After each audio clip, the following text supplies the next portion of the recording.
Hello, everyone. Hello, Jack.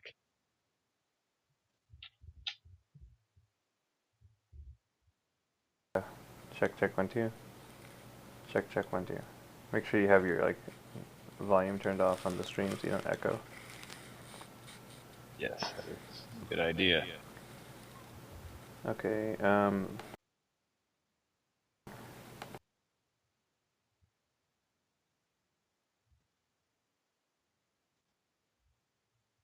Looks good, I think.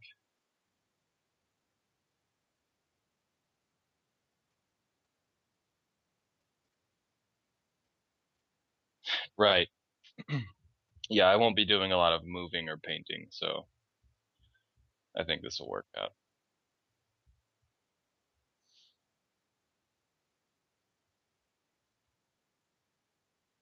Okay.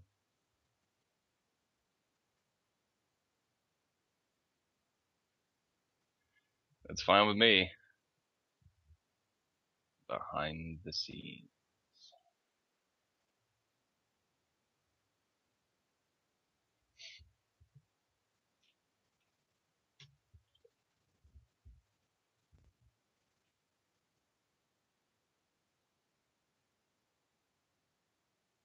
I'm going to Ron Lemon's page to give everyone a link to credit to credit my to credit my teacher.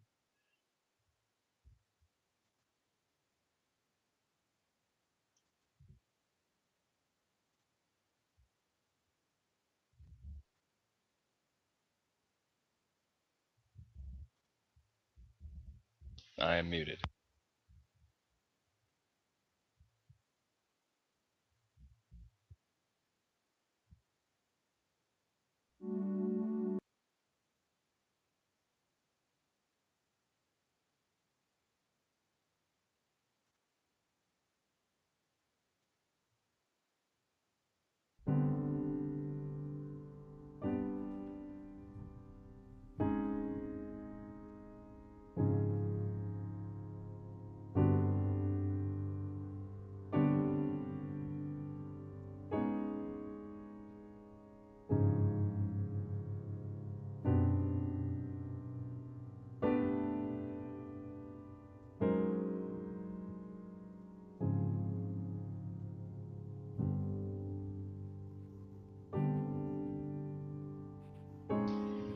Everyone take their seats, please. Come along, come along.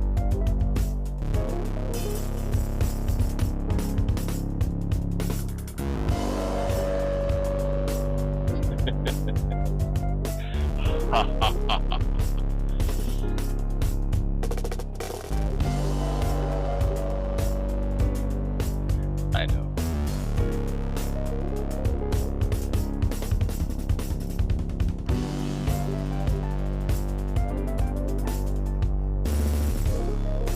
It's too bad.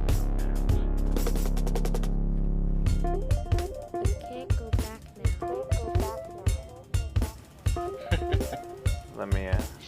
let's just get started a bit. Oh, wait for some people to come in, but really, if it goes on YouTube, it doesn't really matter. Yeah. Where is,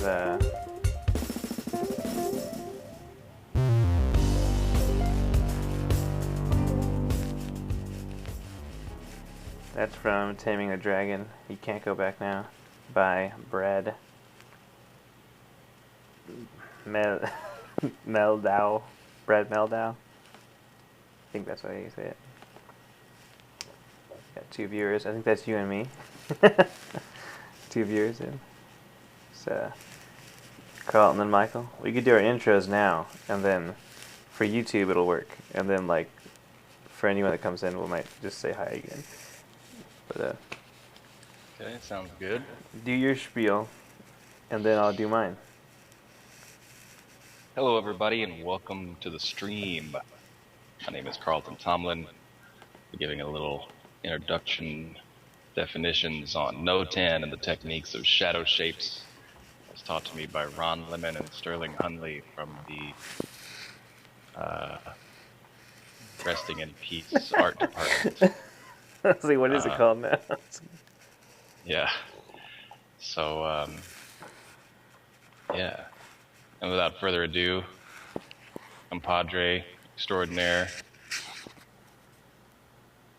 Me. Alright, hello. It's Miguel Coronado. I'm an Himself. illustrator living in Austin, Texas. I'm a freelance illustrator. I'm a professional freelance illustrator. And if you've been following these streams, you'll understand that I wasn't always calling myself that.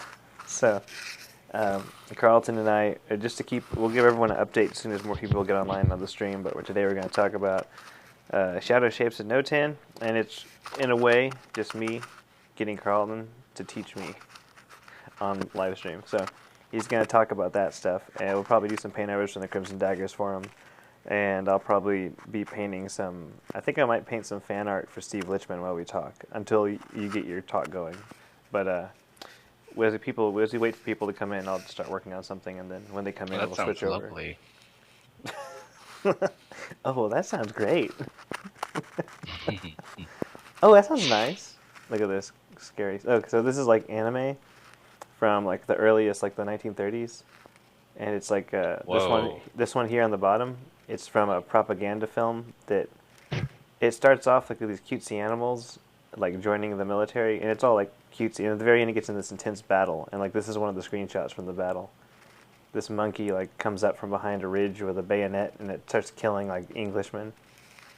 And at the end of it, they say, "Next is the U.S." or whatever. Like, that's basically how the film ends. Oh my God. And it's like it goes from like they're super cute to like, now it's time to kill. But that's part of my class I'm That putting is together. terrifying. I need to open up a new document. You will make them not want to draw manga ever again. Let's see. We'll keep track on the. Do you have a browser open? Like I to see do. the I chat? have my No10 images open. Let me. I'll move this over to another window. We've got like no one in here right now, so let's just wait a bit. Me and you and me. Na na na na na na na na. Okay. So happy together. Troll lo lo lo lo lo lo lo lo lo. I'm thinking like, let's see here.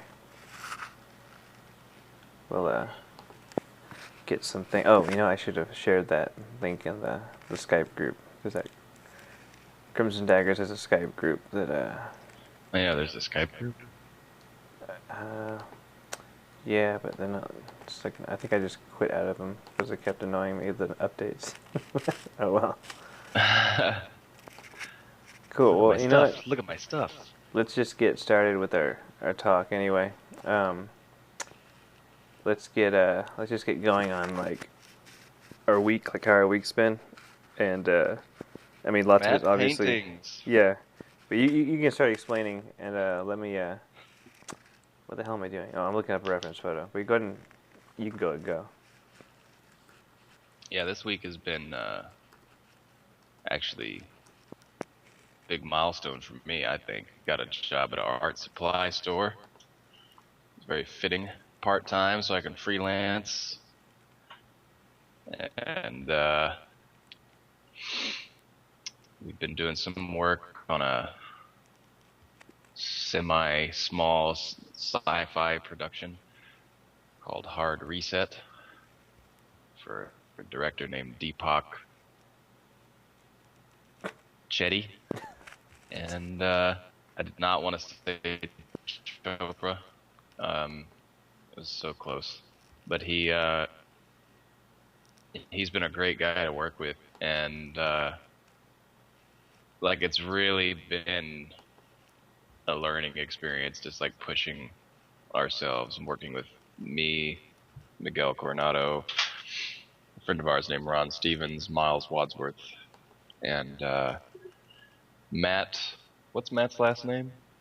Operect or Opertech? Operite. Operite? I don't know. I never actually pronounced it, actually. That's why you call him Matt O. Yes, and Matt O. And yeah, we've been making some assets and doing some concept art and 3D stuff, haven't we? Well, we Yeah. haven't been doing 3D stuff, but No, you've yeah. been doing some UI user concepts. interface that have been pretty great. actually wish that on no one after watching you do that for the past 2 weeks. Like anyone who has to do that. I already see your idea with this. That's gonna be really good. Yeah, well, I want to. I've been thinking I about it already like on know my where it's drive. going. I want to like have that, and I want to make it like he was a member of a club, like a like Like you know, a prep club. not a prep club, like you know, like 4-H or like Future Farmers of America, but like future dungeon future necromancers of America, or like most likely to be. dungeon lords or something. One of the ideas would be like it'd say most likely to become a supreme, the source of all evil in a fantastic realm, you know. Most likely to become the supreme source of all evil in a fantastic realm. Yes, what I've gathered is that he's Mr. Lichman is the boss of a dungeon. Oh, is that what he is? Like specifically like a boss, like a video game boss? From what I've put together, like I want to capture or the just a awkward. dungeon, because the I want to like try and capture like 'cause Like he's just a skull, but like I want to capture that awkward like expression in just a skull if I can, and like right. kind of make it like You could just draw that guy without a skin. without a skin. It would be, yeah, it would be just as awkward. Just draw that guy without a skin. You know, an epidermis. The I think the eyes, or the eye sockets, rather, are very telling in that comic, and I think those guys think they have something there. Yeah. That new one is pretty funny. Anyway, that's Doesn't Yeah, kick in that until was the good. the very end, right? The last panel. It's rape, Steve. totally rape. It's No, just, no. it's just like no, it's not like that at all. I guess I gotta look up. I'm doing Steve Lichman fan art. If you're watching this on YouTube and you're wondering what I'm talking about, or if you're gonna join in a second, you don't hear anything I'm saying, but you'll understand. Doing some Steve Lichman fan art, and I'll be quick about it because I'm actually gonna do some like paintovers, and we'll talk about the No 10 and shadow shapes as soon as there's someone here to listen. There's Yeah. better times and worse times to do this. We'll I think start. the timing's all. I think 10:30 on a Friday night. It's It's time good. to record. I feel like see the thing is normally these it'll kick in like the evenings are pretty good time actually because lots of people are just staying in dry. They want to listen to something. I want that iconic. Right. What's that one he did? The banner. He did like a banner for Steve Lichman. I kind of use that as my Yes. source image. I mean, he's just wearing a robe, but he's a skull, so it's not like I need to. Not like I need that much reference. Yeah. Okay. I Let's look see at like here. a million skulls on Instagram today. What have you been up to this weekend? You like working on anything? Are you working on anything that's like not work? It sounds stupid the way I said that.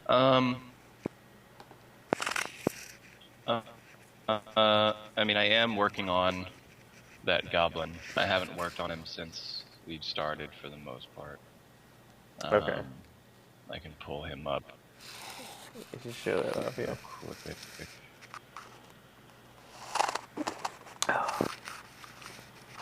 It's He's coffee. so far down. Recent list.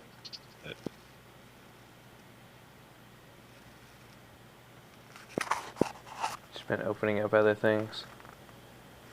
3 viewers, hello, whoever you are. Hello.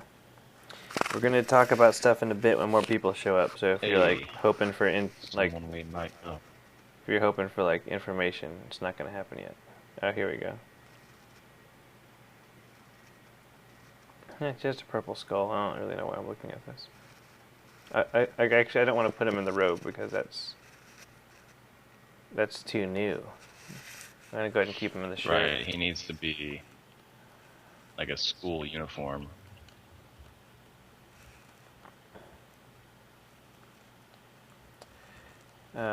But yeah, this is I've been thinking about it just casually. I was like, you see that one guy did like a whole fan comic of it?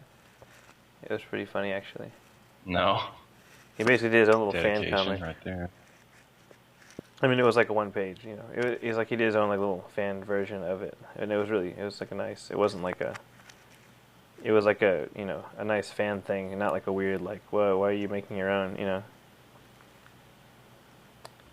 Whoa. Whoa, dude. I want to do the. I just was looking at like some of the backdrops had like that like laser light like behind the people, as if that was like a cool new thing you could get behind you. It was like lasers. It's like, what backdrop do you want? Do you want the lasers or do you want the gray?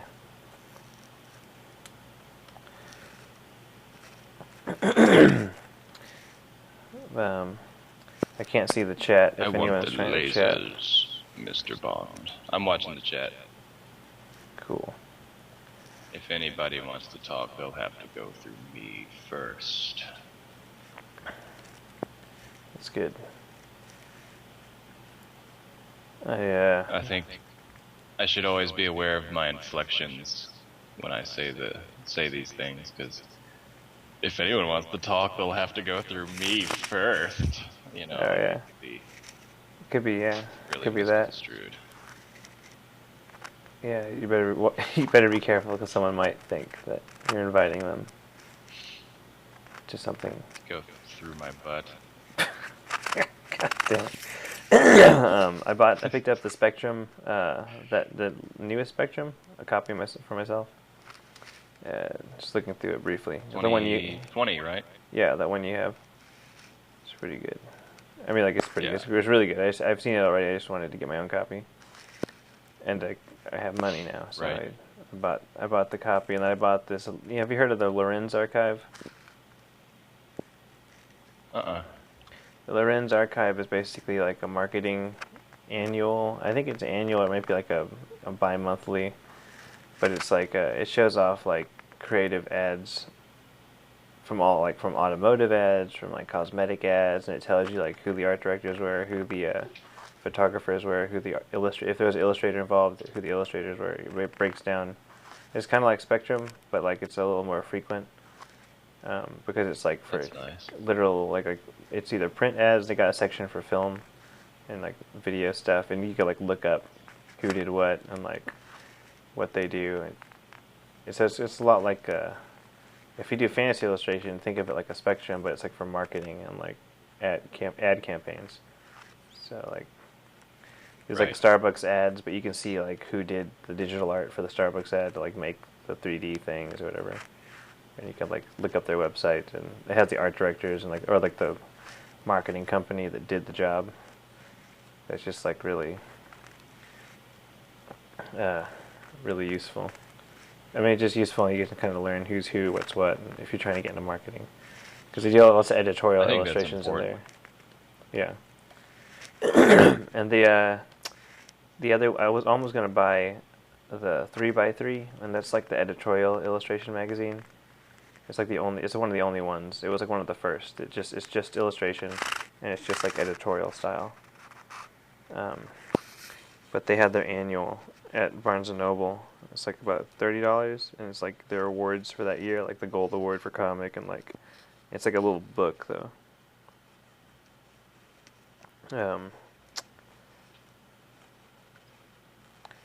That was I'm excited about this. I'm gonna pick that up later. I would have picked it up today, but I'm waiting for that deposit to go through all the way. It goes through on Monday, you know. So that yeah, but that's a cool like 3x3. I used to read that back when I was gonna originally focus on editorial, like when I first really started wanting to do illustration. Oh God, Um, that was like my not but the I was trying to, dentist lobby. yeah, I was gonna try and develop I had to develop like a style though, and like the style is like real specific in editorial. It's like really important. Like you gotta like stick to that. Once you Oh, develop it, that's it. You know? very, yeah. And so like I Well, you really can didn't like that idea. change. Yeah, I mean, Gary Kelly changed, and like he's had to change so many times because people would copy him. yeah. Like every That's 10 years, he'd have to change his style. But that's really masterful to have to do, like, and to keep getting work yeah. I mean, it's gotta be after you something change you your like style. But enjoy anyway, doing too. Like whatever style you pick, you're like that's what you're gonna be doing every day for like if it took him 10 years, like 10 years of that. yeah. Um, yeah. Let me see. Okay, what's going on here with this? How many people are in? We got 2 more viewers. That is sweet. Hello, everyone. Greetings. We're going to talk about shadow shapes today. When I talk about shadow shapes, we'll get started in a little bit. We're just kind of waiting. We're just warming up with some Stephen Lichman. Stephen. He calls him Stephen. He doesn't call him Steve. It's rape, Stephen. Stephen Lichman. That's how you imagine him?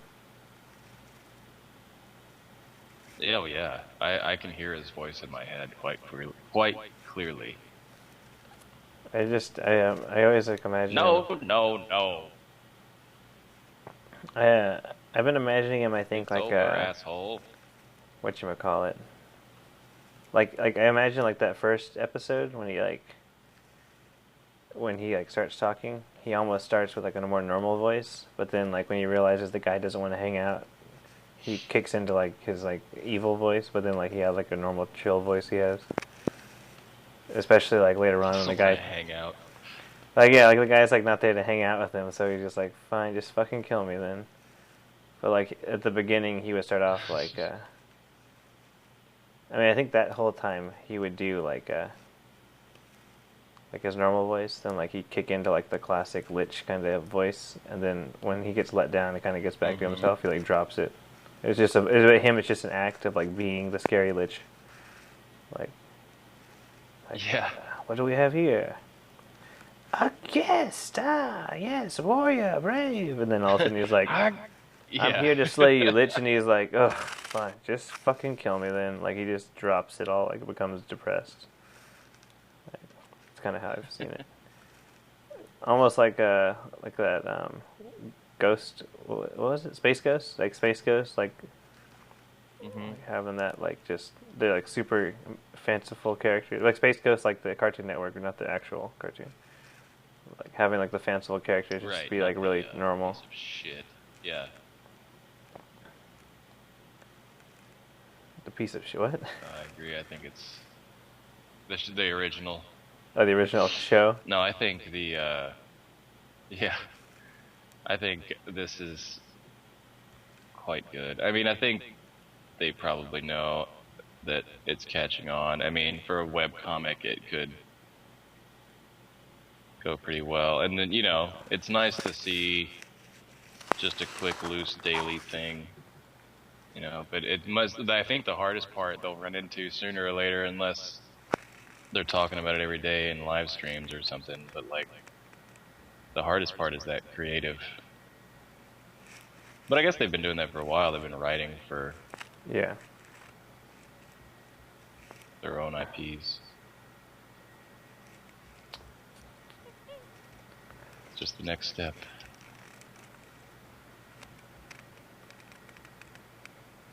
I've got M83 stuck in my head from watching Oblivion tonight. Well, how is that? It's only the second time I've actually seen it. Oh, so you watch? Okay. It's really good. I mean, I forgot several of the scenes. And I was like, whoa, that was That was freaking awesome looking. Yeah. Like I couldn't get over it. Um, and it was emotional too. Like it was kind of a uh, Emotional cool ride. ending. Yeah, I don't think everyone was happy with some of the designs or something, but I don't think I like going and seeing movies with artists, to be quite honest with you. Oh yeah. Who did you see it with? I think that it kind of ruins. Yeah. Well, I saw it with a bunch of artists, and then when you leave the theater, they didn't like anything, and it's like, oh, well, I'm pretty I lenient guess on that kind I of don't stuff. like it either. Yeah, no, I'm pretty lenient on that kind of. Like, With unless I mean, if the story is really shitty, I really hate it. Like if it's like, oh my god, I cannot believe I saw this. Like I went to go see that movie Skyline, and it was when that gold class theater opened up in whatchamacallit, in like the Domain. So it's like that place where you could sit in the leather chairs and like it's like got a full bar. And like Josephine's family was gonna see it. Like, oh, we're gonna see Skyline. I was like, Skyline. I was like, okay. It's like we all went there, and then like it was possibly the worst movie I've ever seen in my life. It wasn't even so bad. It was funny. It was just terrible. But like we had a nice experience watching it because it was a gold class theater system. Um, but yeah, that was like that was probably that's probably the worst movie I've ever seen. Like, there's other movies that are kind of bad that like I don't know, but I can't do the thing where like, oh, at least it looked cool. Or it's like, no, if it sucked, it sucked. The looking cool doesn't give it yeah, a way out. Like everything looks cool. I mean, if you go by that, then like it's like you just never. go outside and look at shit if everything looks cool. Yeah, I mean, That's how I feel about you that. can't give it a free card just because it looked cool. Because now the effects for everything like look good. They at least look good. Like they at least like look somewhat believable. But that's the other thing too. Like if they don't do the blending of often, if they don't do the blending of 3D and like practical effects, it looks fake. You know, like there's something off. And like because they normally can't get it perfect unless they have the blending of the 3D and the practical. And that's why those moments look the best. Like the creatures in Hellboy look way more real because it was like a costume on set. And then like the original Lord of the Rings, like there was like a bunch of costumes and stuff.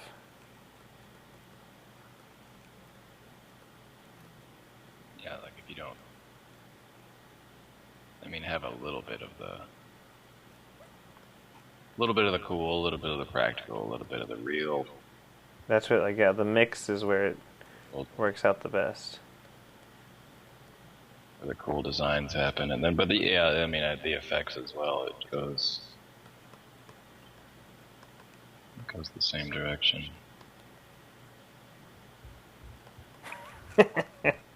God. Yeah, if he has hair. It doesn't make any sense. That's why I want. I want it to just be not like doesn't like. I wanted to give him like glasses maybe at first, but then it's like he doesn't have eyes. It'd be But better if he was like at a prom picture, he had a what? like the prom picture with this chick that he just talked about. I thought about doing the prom one too, but like the prom and like he's got the crown on, but like and I thought about maybe doing it where like I was like going through different scenarios, like how could it kind of like fit? Like maybe he was like real popular back when he was in high school, and like he just never amounted to anything. Or like it's got that like most likely. It gets worse. Yeah, it only gets worse or whatever. But like it's got that most likely to succeed or whatever underneath, or like something really random, like it was most likely to become a congressman. You know, but it's just a skull. Oh yeah. It's just like most likely to become a congressman. You know, where they have that Oh. most likely to become a teacher or whatever. And but for him, it was like, but like he ended up just becoming some dude in a dungeon.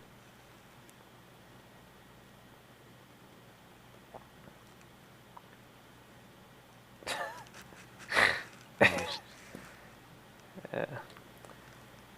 Okay, we might get started on talking a bit. Let's see here. You can start explaining, and then I'll just switch over the screens. Welcome, you two. We're going to talk about art. You gonna take a sip of my coffee?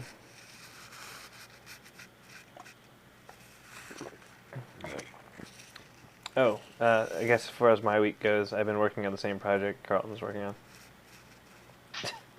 That's it. I'm working there.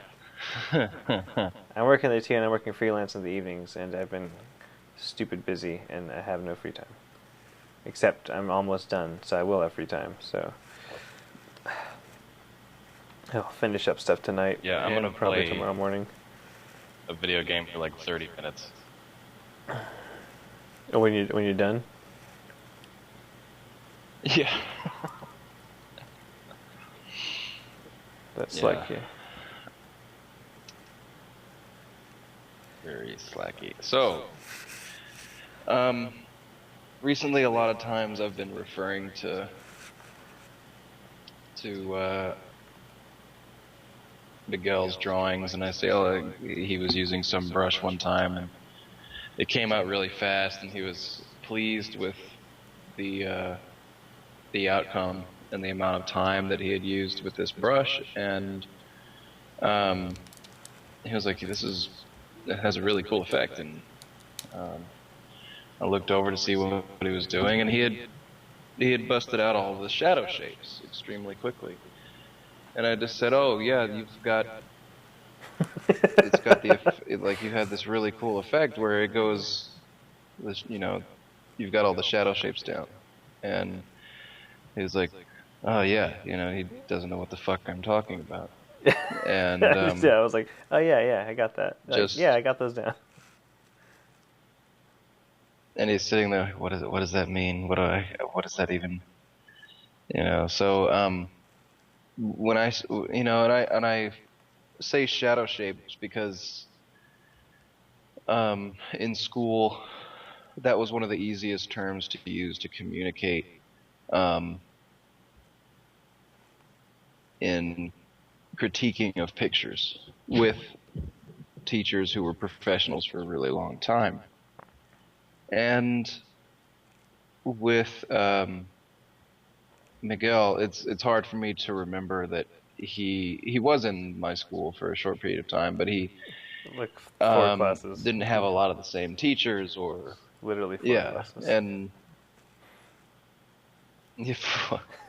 2 weeks, and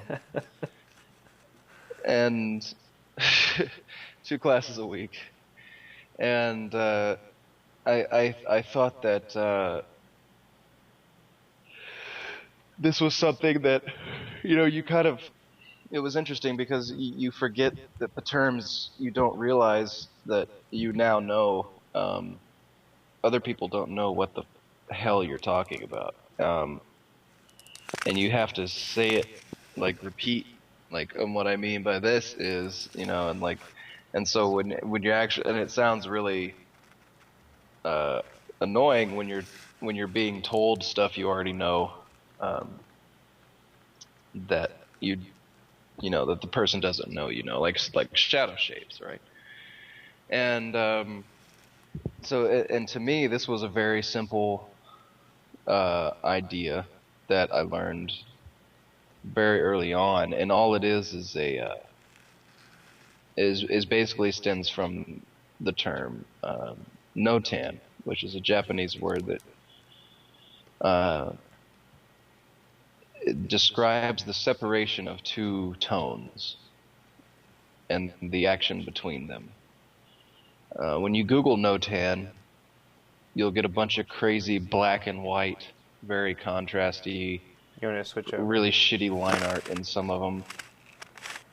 Yeah.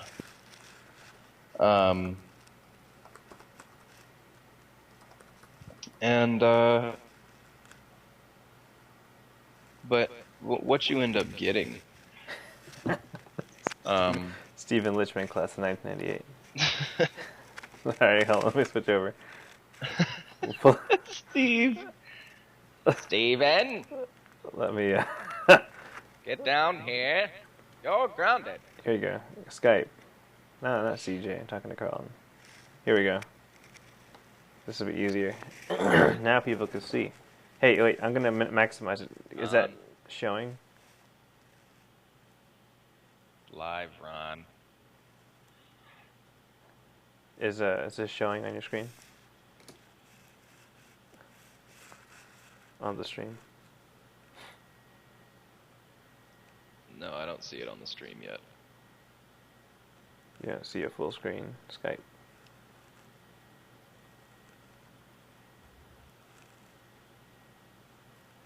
I see you moving your mouse. I basically have your desktop full screened early. I don't see it on live stream. Maybe it's just taking a second to load. Might have to quit. Let me quit Photoshop too, just to like ease up my machine. All I see is, all I see is you looking at. There we go. Nice. Now I see it. So, I don't know how far behind I'm lagging. Oh yeah. Live stream. I'm sharing my screen to you and live streaming the same thing I'm looking at to double check it. So we're just doing dumb things. Anyway, yeah. So, Notan came from the Japanese word from old Japanese screen prints where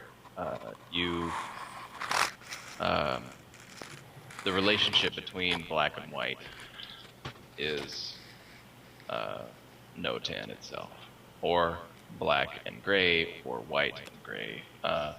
You can have 3 different values, and it's a 3 Notan painting, or 3 Notan drawing. And instead of just saying random alien words to people like Notan, we started saying shadow shapes. And shadow shapes, people like me and Ron, it's real easy to just say like, oh yeah, it's just in the shapes. You know? What we end up doing is creating a relationship of groups between each other. And I didn't know that it was so important to be able to tell the difference in mass group shadows and shadow shapes. When you do, not only do you simplify an image for the viewer, you end up making something that it feels more solid, it feels more relatable, especially if the rhythms of the Notan and the shadow shapes are all coinciding and rippling over muscles and using light and form to create texture and surface. And in this Velázquez painting, close-up of Velázquez Baracho's painting, you can see how separate the contrast is in this man's face on the left. Let's zoom in here. And what ends up happening when you have a cutout copy of this exact same face on a Photoshop filter, set it to 3 values. I think this is set to 4 because it was making it too plain. But here we can see if we just have these 2 colors, how much detail we have with just the shadow shapes. And what you have now are shapes that you can relate through the edges of the planes to start creating form. Soft, hard, lost, etc. And the edges of the form are different than the edges of the actual element of the illustration itself. So if we switch this off, even though this is a really low resolution painting, version of this painting, I could probably have found it on Google Art project, but it would have completely ruined my connection downloading it. But the edges here are the next thing relatable to your shadow shapes. Once you're able to study something extremely simply in black and white, or just two tones, white and gray and black, it doesn't matter, you can start to break it up even more. So if I slowly bring this thing down,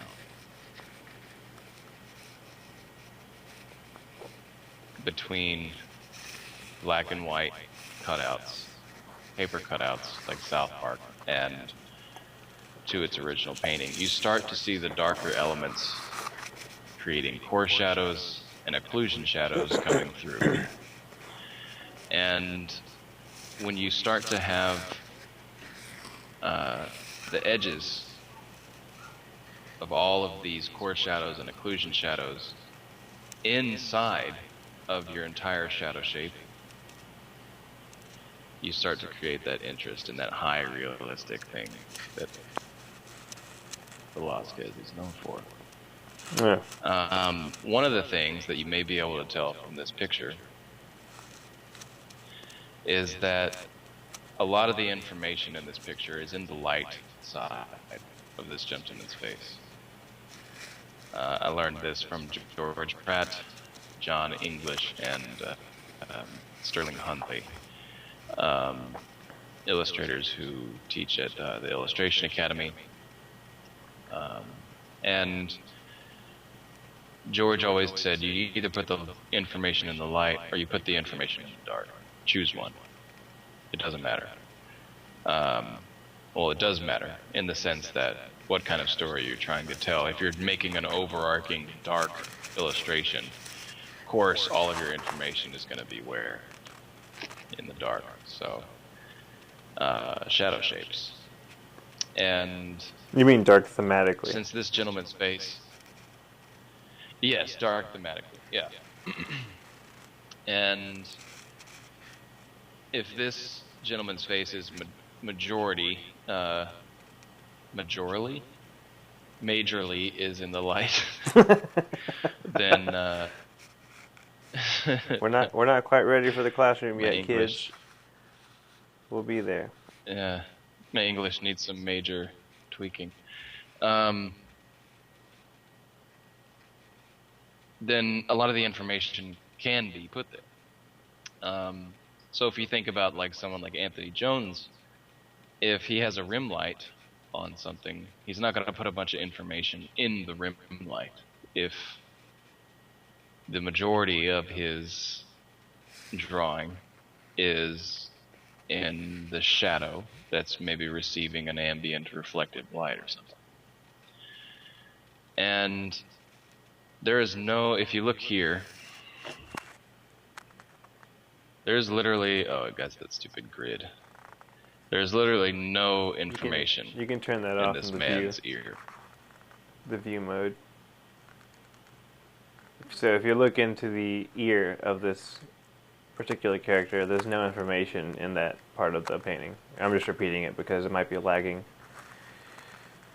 in terms of where you're Yes, pointing. that's correct. It looks like it's going pretty quick, but Okay, good. yes, that's good. I mean, if you look at this, I mean, it's grouped entirely in the same value as the rest of the cheek, and it's lost.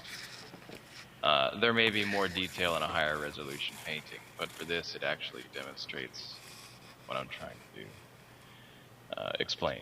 And when we bring back the cutout image, this entire thing, hat, face, this other gentleman's head in the shadow, is all grouped into one shadow. So to me, it suddenly clicked when a lot of the books I'd read at Barnes & Noble would say to just paint with an underpainting. I didn't know why they were doing this.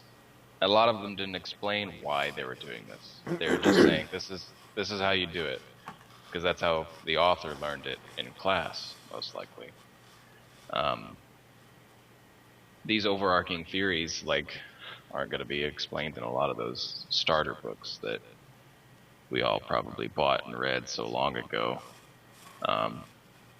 And this, to me, I suddenly realized I can compose now with the amount of shapes that I want to have to create detail. This is I think this is a Rembrandt lighting. If I'm mistaken, don't mind being corrected. But this lighting, that it has a nice shadow shape under the nose, and maybe a 3/4 lighting. But anyway, it's been a long time since photography class. So if I keep the cutouts on, you can see how interesting this little shape is and how much more detail is in it. And what this has is interest, because it has more detail. Did not mean to draw this mustache. And if you take away detail, you're not looking at it right. So this has no interest. Where does your eye go in this area? It goes straight to this point. And you can compose with your amount of detail at an early stage with this theory. And even though the rest of this painting has a lot of detail, you can still tell right where he wants you to look. And of course, I haven't touched on anything about value relationships and composition. Your lightest light hitting your darkest dark in an interest point or a crucial moment of the illustration to capture the eye or mood or make the eye path travel. To me, that was always a challenge, to be able to make someone's eye travel around the picture. It's like being a psychologist or some sort of crazy eyeball analyst. And I think it was, to quote Android Jones, our brains are shape-finding machines. And this is a theory I like to try and use when I paint with alchemy and sketch with alchemy. What I can do is just think about the shadows. And when I know that what I'm painting is just shadows, I can cut out the light areas and keep making more interesting marks with my strokes.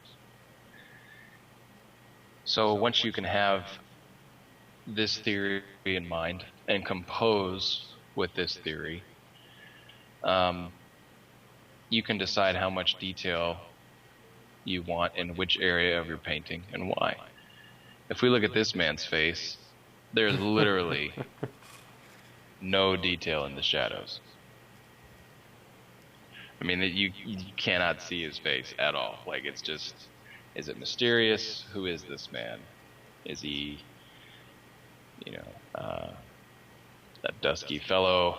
I mean, is he mysterious? Well, obviously we've put him in the dark.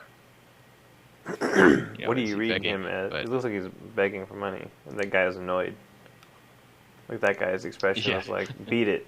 Like, I only got credit cards. Like,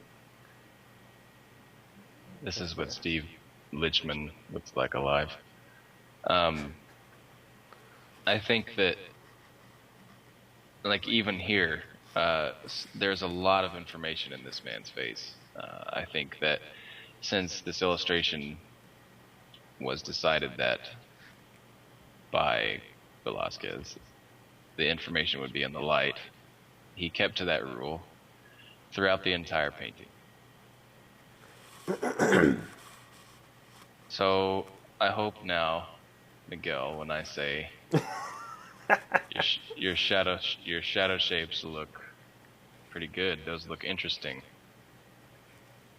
that it makes sense because Yeah, no, it's it's much like easier stuff to I've. read and to see. Yeah, it's like what I've been doing. I just didn't realize it was called that. And I know about Notan, but actually applying Notan with the term shadow shapes and building from there, I think that's the part I kind of missed out. I just knew about Notan and breaking down into the simplified, but I never knew like what technically and like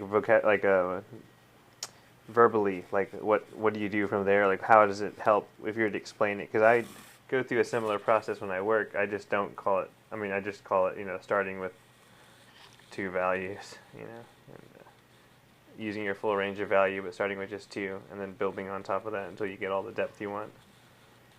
But that's what I. No, that's exactly right. And Yeah. I think that as long as people can understand that you can paint, I mean, you can paint in black and white with two tones and get so much detail and have it read so well, you could ruin it by adding a third value, Yeah.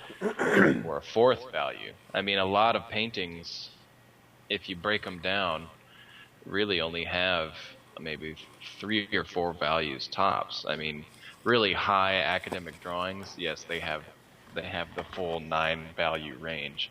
But even if we desaturate this, there's only one area that's the lightest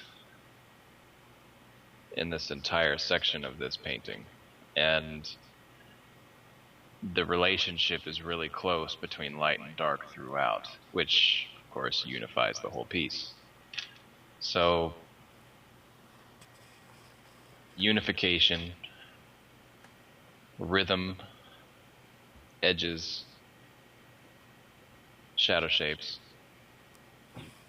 I think everything just comes down to that, and I didn't like that it was that simple. I didn't like that it suddenly clicked that I could block in things. I didn't think it was that easy. Like there had to be more mystery to it. Like as far as making pictures go, like to me, like this made it so much simpler, and it's easier to make an illusion this way. I think what mystifies people is that when artists memorize muscles or memorize the way to a process to create characters out of their mind, so when you go back and look at a lot of people's process paintings, they'll be explaining things like, okay, now I'm setting up the skin tone. It's like if they were saying literally what they were doing, like, okay, now I'm drawing in a mid-tone on which I'm going to draw a lighter background, but then I'm going to draw darker core shadows on the interior of this mid-tone that I set up on this character, which is just an element in this illustration. They're not going to say that because it's just like, okay, he's going, it's the 5, the 10, the 20, like that's just, you don't need a play-by-play like this is what I'm doing, because that's obvious, I think, but Yeah. only obvious to people who have learned those terms. Yeah. And if young people that are wanting to be artists look at like digital painting videos on YouTube, I think it becomes misconstrued and they get stuck in a style, even if it looks really good and they're able to imitate someone.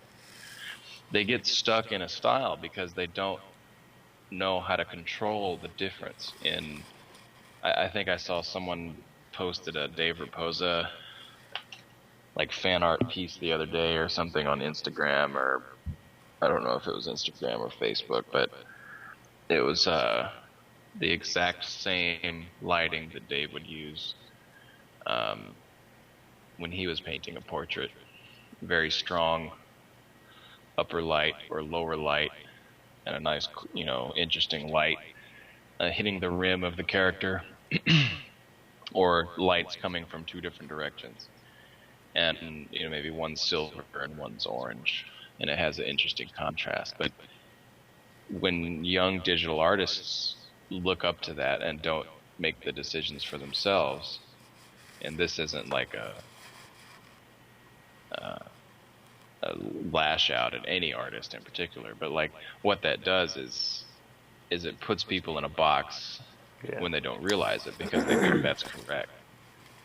And I mean, people could probably look at Velázquez paintings and think that's correct. There's people that probably hate Velázquez paintings, and or can't stand looking at them.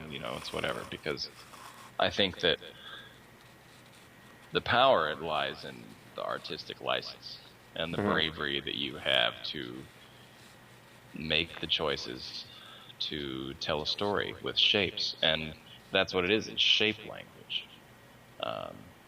Sequential storytelling is shape language. Movies, storyboarding, comics.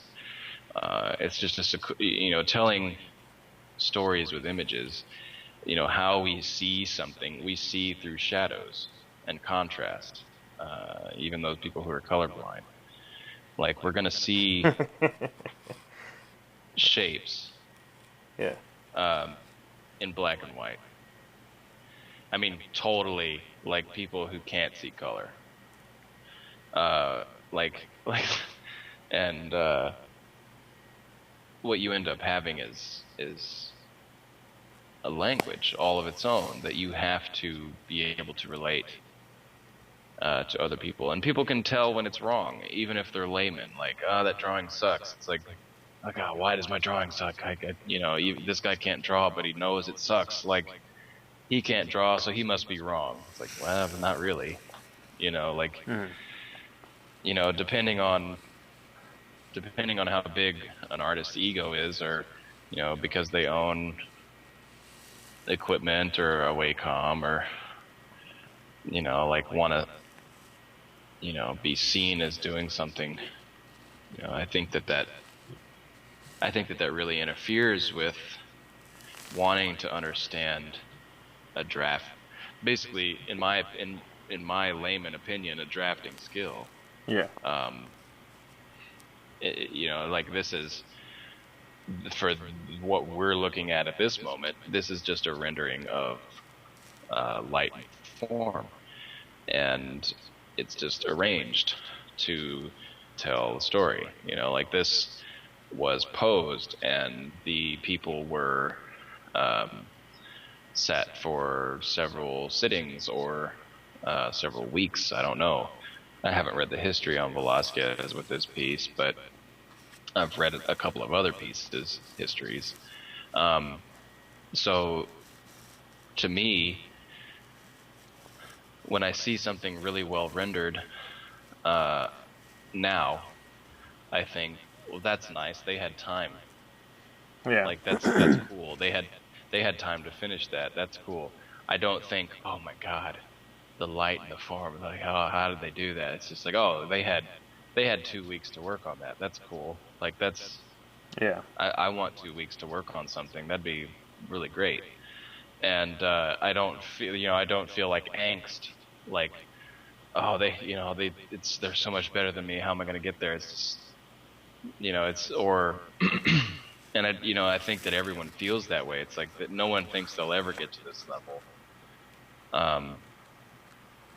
because they don't realize exactly what they're doing until like 5 years later, maybe. Yeah. And like that's just talking about contrast and value. I mean, we haven't even gotten into counter change of value, or color counter change, and hue shifts, or warmth and cool, and all of that stuff. I mean, it's that's why it takes so long to learn, and why all of a sudden that you see those old Journey forum threads on concept art, like you would get to page like 50, and all of a sudden this guy's that couldn't draw ellipses is drawing fucking amazing compositions or paintings that look like he's going to an atelier. You know, this kind of stuff happens through hard work. And Yeah. it's basically having to throw away all this preconception that it's like a born with skill. And because now when I sit down and just do a crazy gesture and try to find shapes with line, I'm able to just kind of make up stuff and react to it out of chaos. Doesn't mean it's a good design. I didn't sit down and think about it, but something cool comes out. And I know that later, even though that idea went down, I'm still going to have to eliminate probably, I don't know, maybe up to 75% of the things that went on there, and I can only take one piece of the idea that I actually liked. Yeah.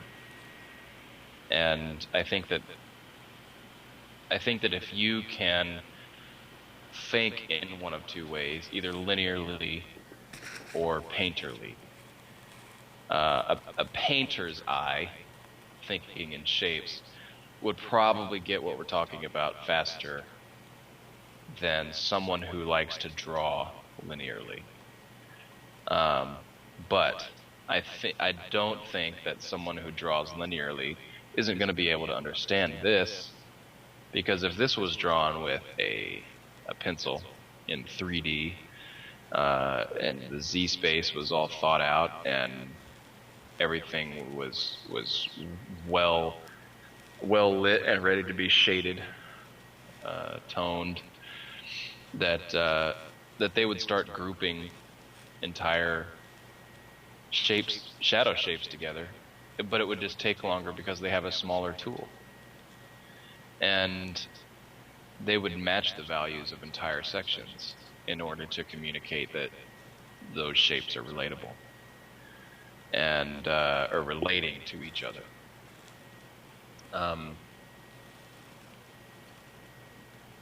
Your entire painting has to look unified, look like it was all thought about. And when we only have, sadly, in our industry now, it seems like 2 days is like the max you get. Like, that has been made by the badasses who can do the work extremely fast. It's like I remember when it was like anywhere from 4 to 5 days was acceptable to myself. Like, oh yeah, that, you know, I can do a painting in 5 days, it'll take a week. If I told someone, like, I'll have your painting ready in a week, like, immediately they're going to start thinking about how much they're going to have to pay for a week of work, you know, like. But I feel like with this concept, young artists who are just learning the terms that they need to learn to be able to communicate with their teachers or an online community and teaching each other. I mean, this only this kind of thing can be communicated through live streams. Hello, shoe thief. Oh yeah. I'm gonna move over to the chat real quick. Yeah, on the fine. screen for everyone. So when I used to, like, talk to people on conceptart.org, it was like I would have to explain this like a million times, like this this stuff would drive me nuts. Like, I wanted to help people so bad, and I think that this is going to be the only way to communicate with these theories from now on, to be able to, like, reach a broader audience. And if they miss it, they miss it. But, you know, I feel like there's only so many people that you're actually going to help legitimately. If you would comment this stuff on a forum, you might be wasting your breath. If you're doing it with, you know, people are seeking out this video and looking for terminology and definitions, or at least a place to start their research and have an idea of what they need to be looking for, then I don't think it's wasted. I think that, a lot of the stuff that we talk about is sometimes very boring or really nerdy, but people are there. I have a couple of friends that are 26 and 27 they're dying to hear this stuff, and they're in college in art, This and is like, they're these kind of videos are like what I listened to religiously when I was like a year ago. Like that was all I listened to. Like any kind of live stream talk, critique, paintovers, anything I could get my hands on, just listen while I'm working. It drives me nuts to watch my friends, or a couple of my friends, going to universities and taking a figure drawing where they have to go to it 5 days a week. And when I talk to them about blocking in a figure, they're like, "What do you mean blocking in the figure?" I mean, I say, "What do you mean? What do you mean blocking in the figure?" You're the one taking the time. like you're the one drawing figures 5 days a week right now. I haven't had to do that in like a year. And I wish I wish I had been making myself do it every day still, but because you lose a lot of your hand-eye coordination when you don't block in figures constantly. But I think that, yeah, there may be, you might be hearing my end live stream maybe. What do you say? If you hear a weird echo going on. Oh, do you hear? Maybe they hear the headphones talking. Probably. Let me take off my I don't hat. think I have it's a hat like on. a never-ending echo. I have a. It might have also been because I'm opening up a browser and the internet's not good here.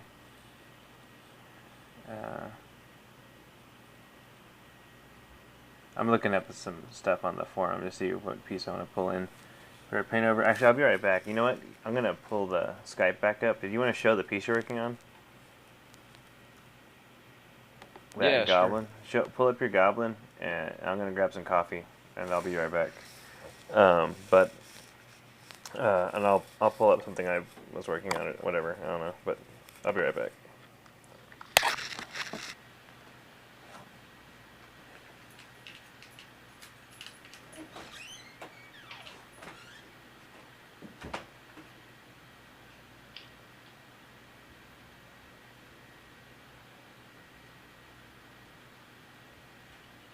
The silence of the lambs. Hello, Clarice.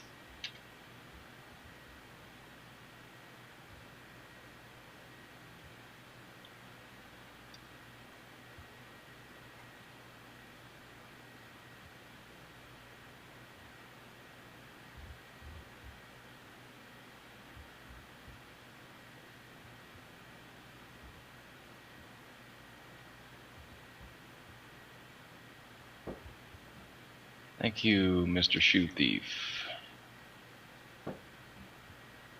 This is just, right now, this is just a personal piece I am enjoying.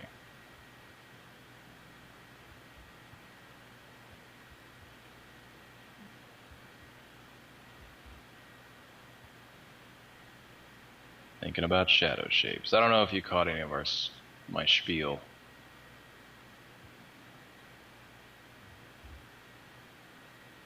On the theory of notan and shadow shapes, detail, etc.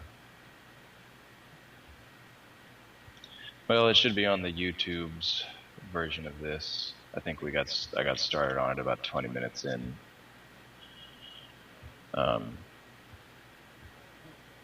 Just to recap, maybe. Since you're here live, sir, I think you're privileged.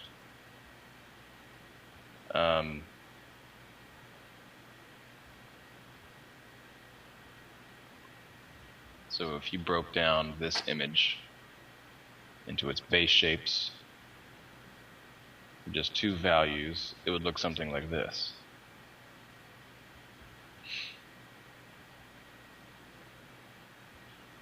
minus these grays here. And what you end up having is more of a painter's eye.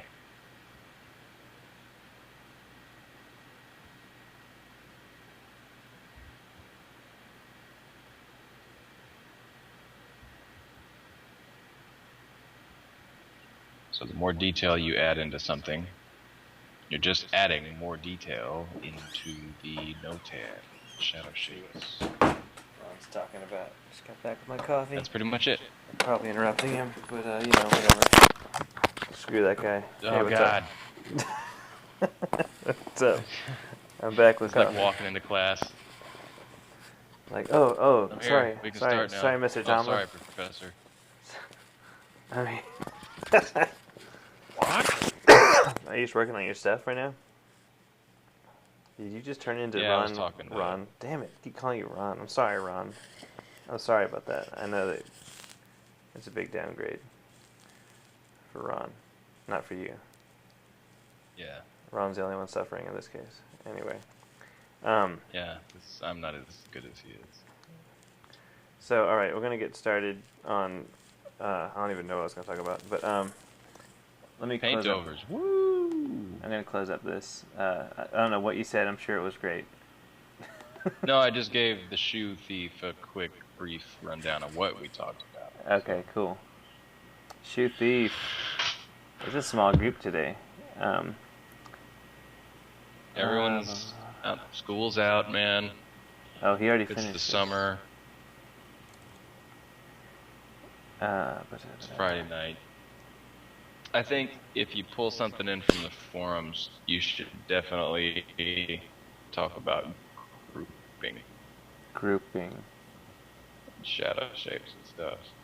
Yeah. The no-tens. Yeah, here's a good one. Let me see. Something looks odd. Okay, so let me start my spiel. I'll do a Paintover of, and Carlton will be talking with me about it.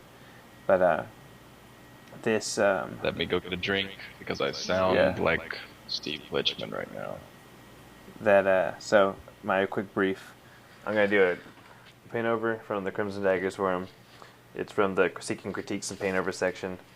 I'm only going to go over fundamentals, really. I'm not going to go over too much in terms of like design, unless you're specifically asking for design feedback. Basically, whatever the person asks for in the thread, I'll go over. If there's not a specific like hankering for design feedback, then I'm not going to like impose my opinions on the design,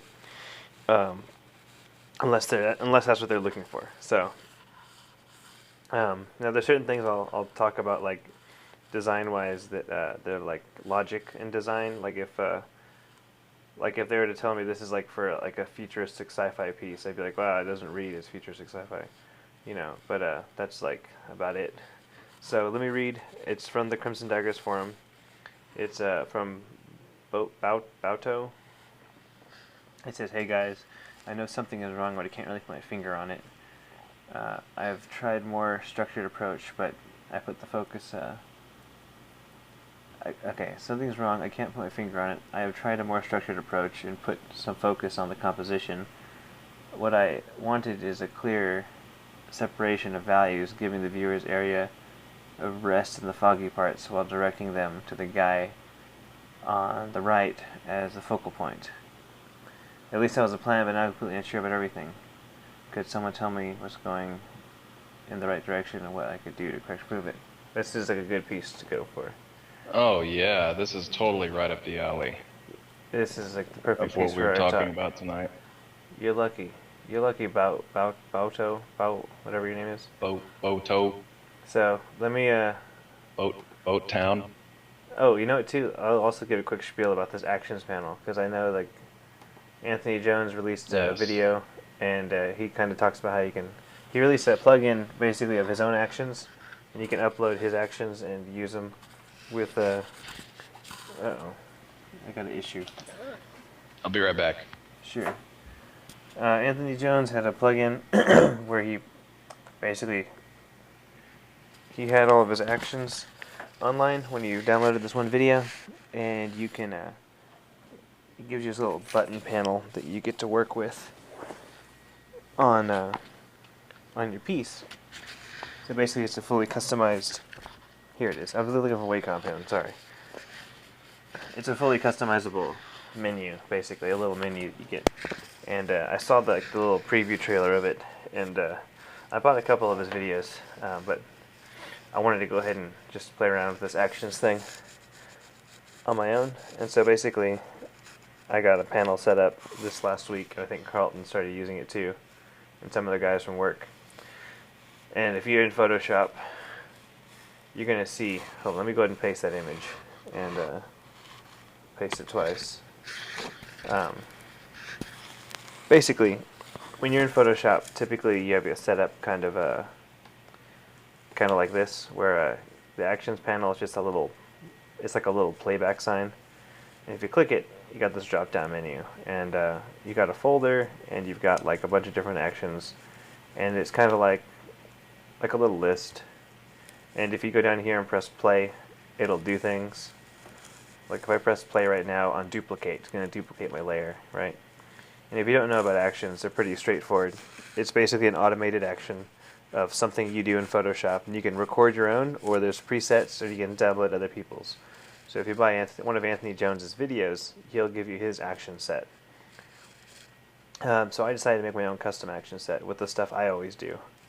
And one of the things I really liked was the button mode, because it makes basically all these actions a little button menu, and you can have your canvas open, and you can be working, and then it looks like Carlton hung up. Oh, Carlton just fell off the thing. I don't know what happened there. Anyway. Right, okay. Oh, incoming call. Check, 1, 2. Hello. Hello. Hollywood. Hello. Hello. We'll wait till Carlton gets back on. But anyway, so there's a way to turn this actions panel into a little button menu. And that way is right up here. You just click on this, oops, wrong one, sorry. The drop down. You click on this drop down, and there's a thing that says button mode. So click on button mode, and the menu becomes a set of buttons. And you just pull off your panel, and you can close up this stuff. And basically you got this little custom menu. Whoa. Whoa. Sorry. Did you just like teleport in from another dimension? Mm-hmm. Cool. So,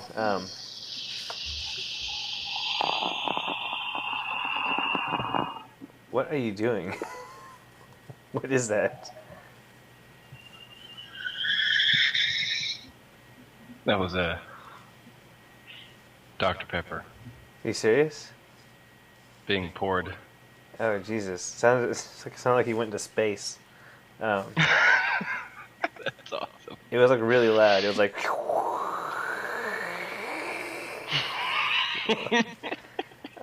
Anyway, so here's my custom action panel, and I'm gonna share like my actions real quick with everybody.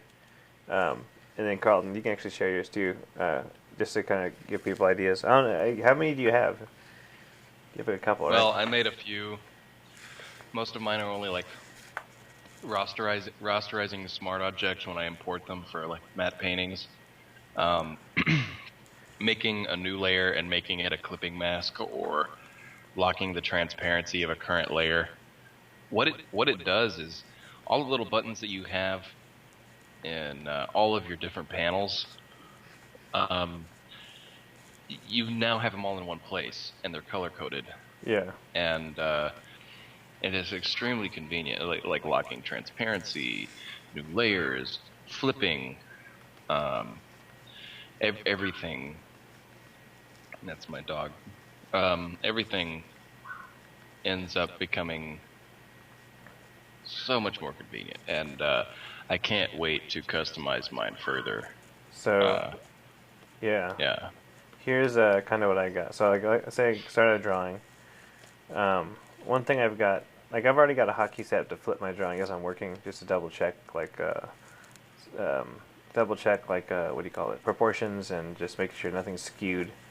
And so that's something I always have set up, and that's on my Wacom tablet. And a few other things I do, though, is like when I'm designing things, or when I'm working on like specifically some of the UI stuff I had to do, I needed to duplicate and mirror So I have a button set up that says mirror horizontal and move.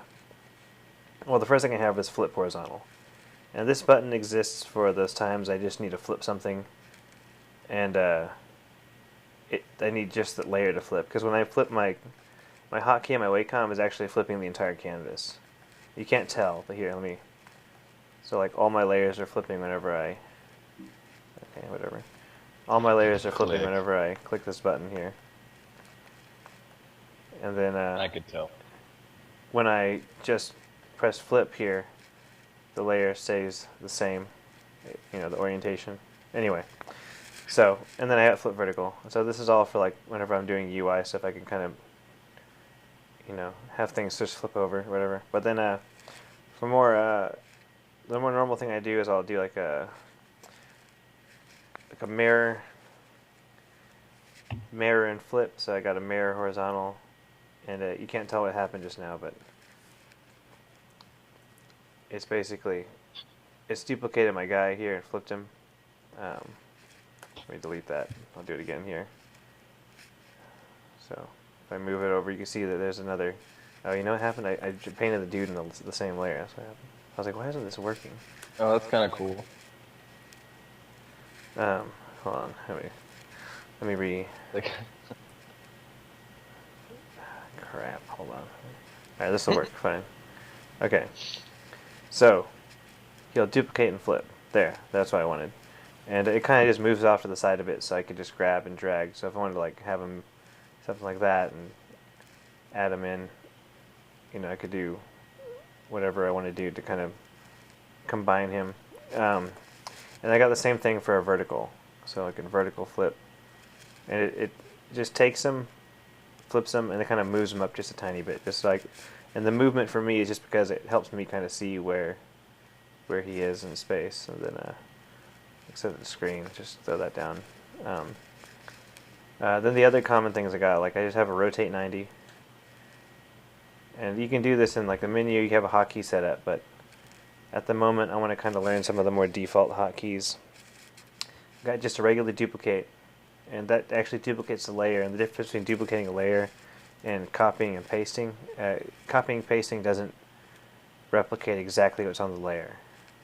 And so like if you see how I move the guy, and like whatever, if I copy and paste, select all, copy paste, it cuts off whatever is not shown in the box, the art box. So I gotta like press duplicate, and then I've got, you can see there's some stuff that was hidden up there, and so that's why I use duplicate. And also it duplicates exactly on top of itself, so if I ever need to position something exactly parallel, I can just duplicate, hold shift, move it off to the side. But the other easier way is just to hold option, and I use that duplicate button on only in certain times when the holding option and shifting isn't the most advantageous way to move things. But yeah. Then I got merge down.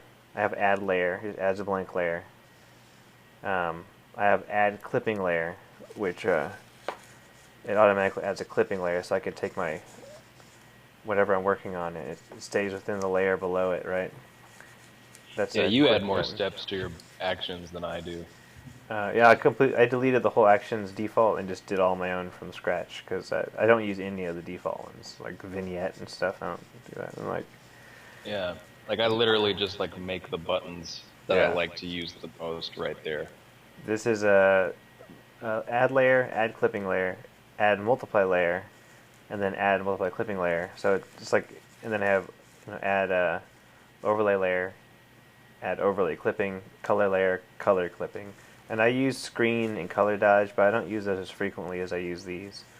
And because overlay, like if I add overlay clipping layer and set my brush to white, it basically acts as like a kind of a screen / color dodge. And I'll use this before I go back in and use a screen, because normally I use screen if I have to, like, if I messed up my values and I really need to go back and like take them back up. What else?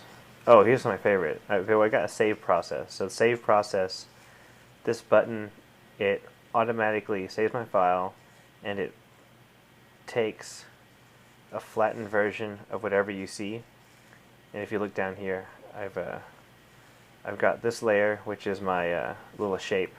And I've got this new layer. You can't really tell that I'm turning it on and off, but this is like a flattened version of the entire image. So it's like a process step that's been saved for me. So if I'm like working, let me just kind of do it quick. So if I start, see, add layer, I start working on something. I want to like save this part of the process. I click save process, and then I can keep working, and I'll save process. And basically what it's done is I've saved my, I have these layers that are basically like step 1, and then step 2, and every time it makes that process layer, the action also adds on a blank layer on top. So I work on top of the process in a new blank layer. So I'm not destroying this layer when I work. And that's just something that's just real fast for me to be able to do. And then my most favorite thing, which is something it's always kind of tedious in like the most not that tedious of a thing kind of way because it's just a computer. I have an add text logo. I click here, and it places in my my logo with a place action. Try it again. Blam. It's freezing. Hold on, like Photoshop's freezing. It would have already placed it by now. But add text logo and add logo. Here we go. It automatically places a smart object that is my my name, and then I have my regular logo. Click that, and here we go. It just adds it in automatically, so I don't have to go back into my. I don't have to go into File, Place, find the file, place it in. It does that automatically with the press of a button. I could do both, but sometimes I just want my logo, and sometimes I just want my text version. So that's become like a real nice, easy thing to do. Yeah, so that panel's been really nice. And as I start doing more things like more frequently, I kind of had to stop myself and make myself make a button. I've done that about 3 more times since I started the panel. So see, I need to probably add a screen layer because that's the one thing I don't have that I kind of use a lot. Not that much, not like as much as I do with this other stuff. But I'll use a screen layer to add a subtle value change if I'm just kind of sketching. I'll throw on a screen layer, take the same color, and just have that little bit of lighting, and it's not too drastic. And I could take a darker color if I want to tone it down. It's just one of the ways I work, and actually, there you go. But yeah, so that's my custom action panel, and then the one thing I don't have is a straight up mirror object, because like that's something that I think I need to switch out my mirror object and kind of make it more like the Anthony Jones one, because I kind of like the way it operates. You like make a selection, and you press the button and it mirrors it. So I think what it would do is like you copy, and then it pastes, and then it I guess it mirrors it here. Where is it? Flips horizontal, but then like it lines it back up with the edge of the original. But it does that in one action. So you press the button and it flips it like that. And I don't know exactly how that works. It might just be the selection. Copy paste flip. Yeah, Move, is it? maybe? I don't know.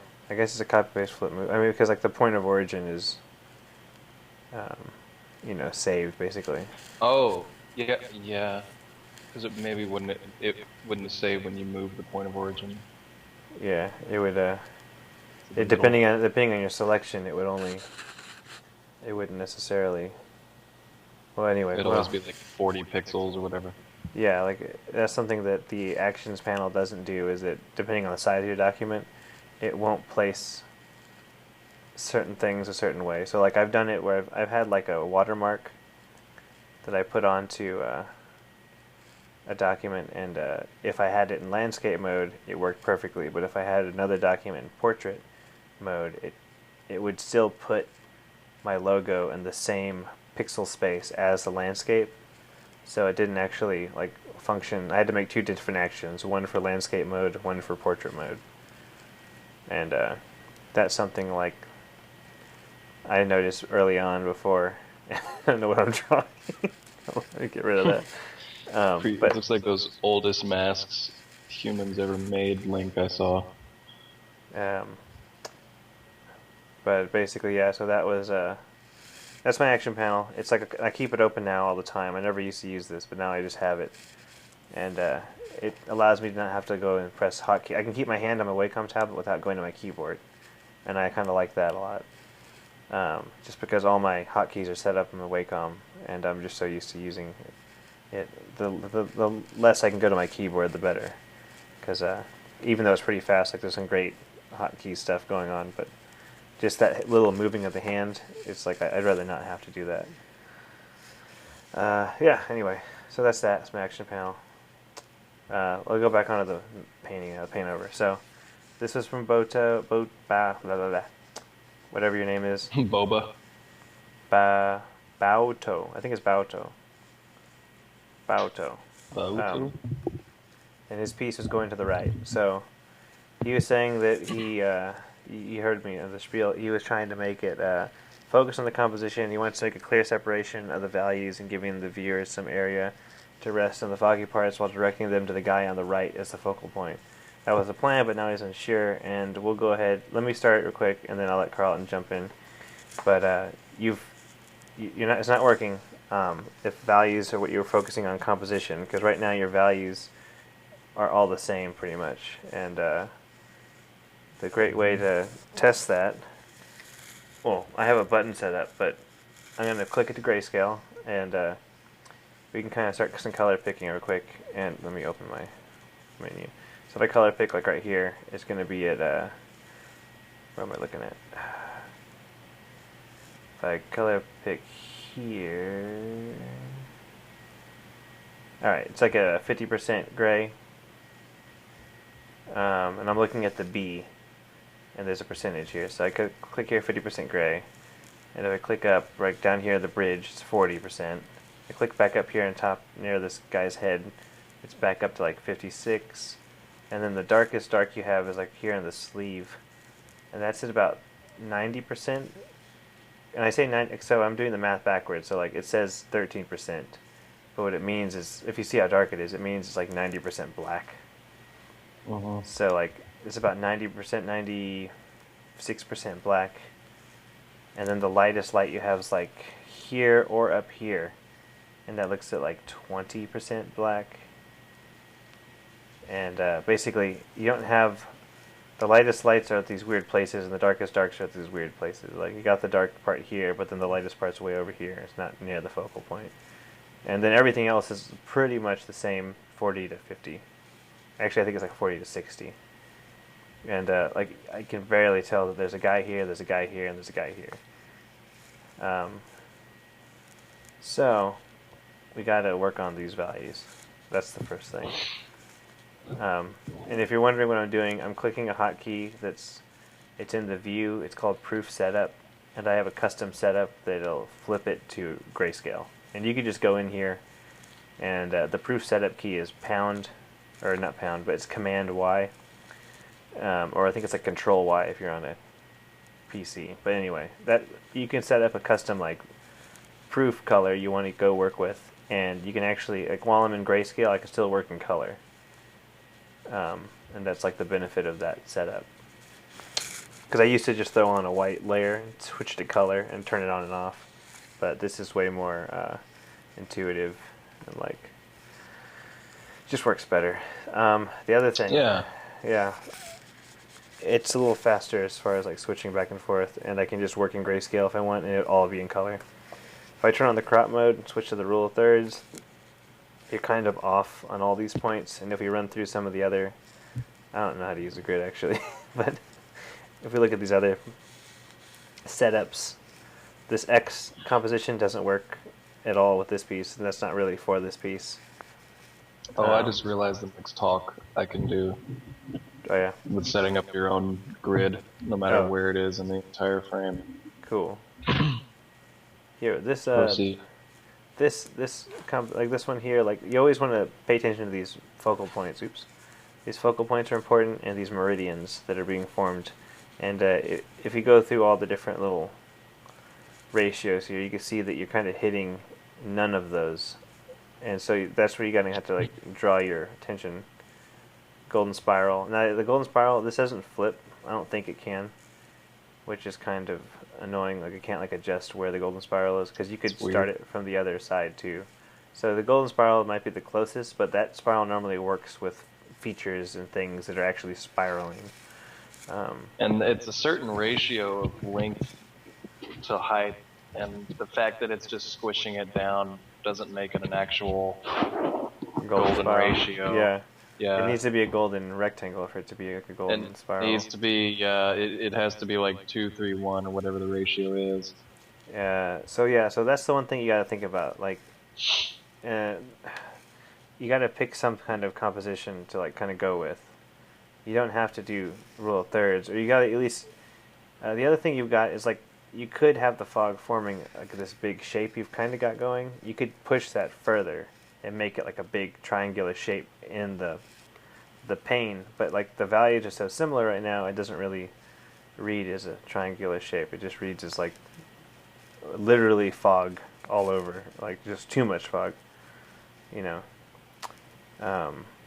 And it looks like it's emanating from his staff, so I don't know if that's supposed to be part of the story or if that's just something that was unintentional, but that's something that's coming off probably the way you don't intend it to. Like, hold on, let me. That's not even enough. Like, Not enough. something that's way too bright. Like a big shape that's kind of cut out works better, but let's really talk. I mean, let's really cut it up. We're gonna cut your image up a lot. So, here, will you say something first before I do anything? Actually. So I think you hit on a few things that were right. I mean, one of the things that I use personally to draw the eye, like, there's a couple of things. One of them he actually did, which was making a dark character on a light background, and vice versa as a light character on a dark background. He's your focal point, right? Like, is he the first thing you see, or is it leading up and he's the second read? So are you hiding him, or are you showing him first and then leading to see what's chasing him? You know, like, really think about that. Like, if you want something leading up to him and he's the first read, and then you go back around, well, what's your eye path? How did you get the person to look all the way around this whole image? Are you just going off the page? Well, I hope you're making a comic because you succeeded. You know, like, that's definitely what's happening. The eye path is it just ends right there. And you can use this to your advantage. What I think, what I mean is, what I do is my points of contrast are going to be the first things I think about to draw the eye path. So the two things that you have the most contrast on are this dude and then the background and the fog.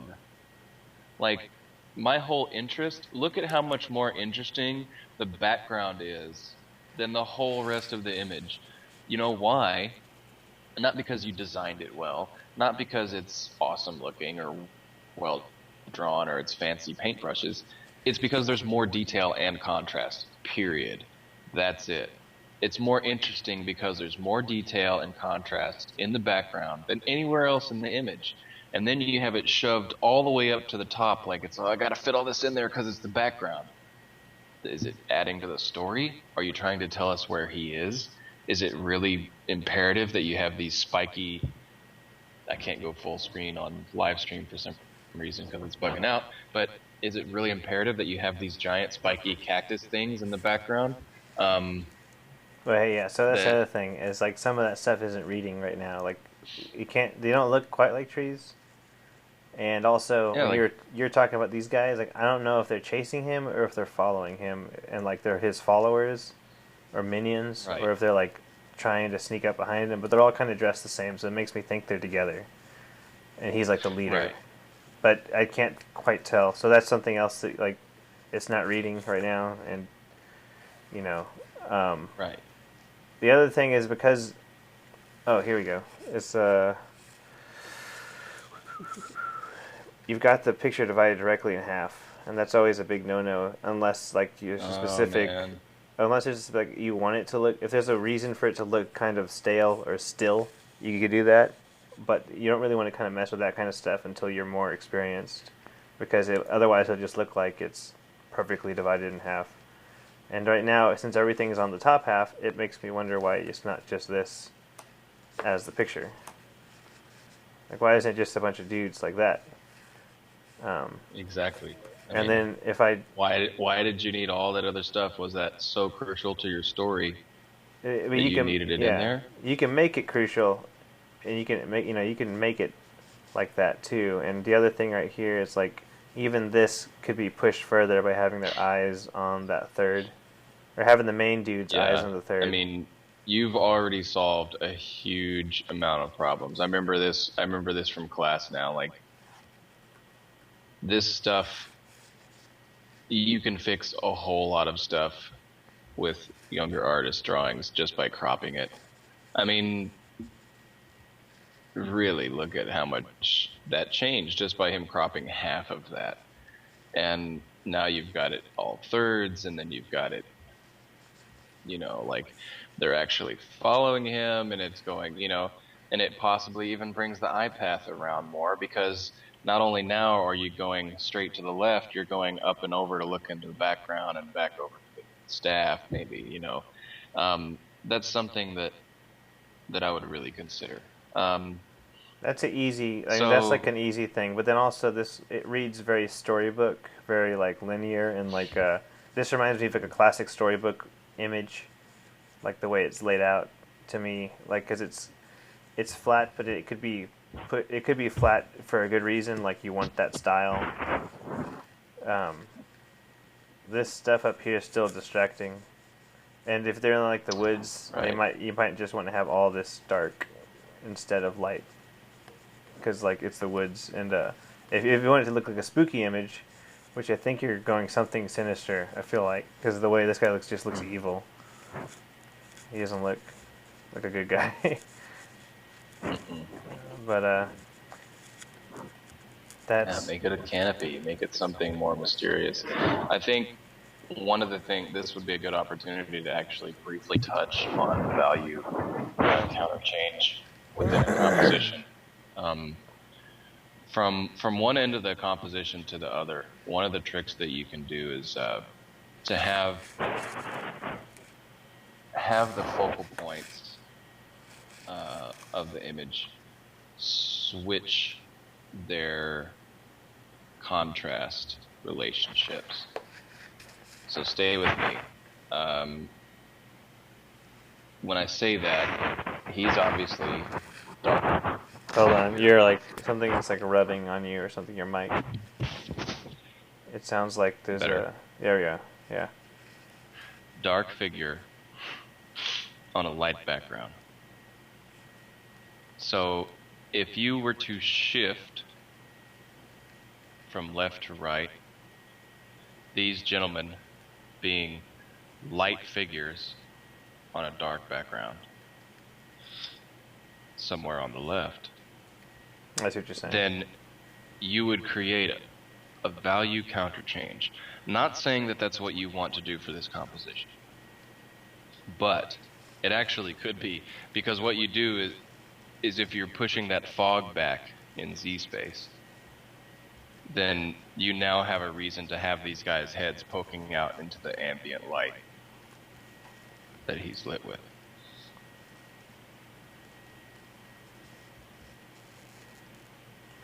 Yeah.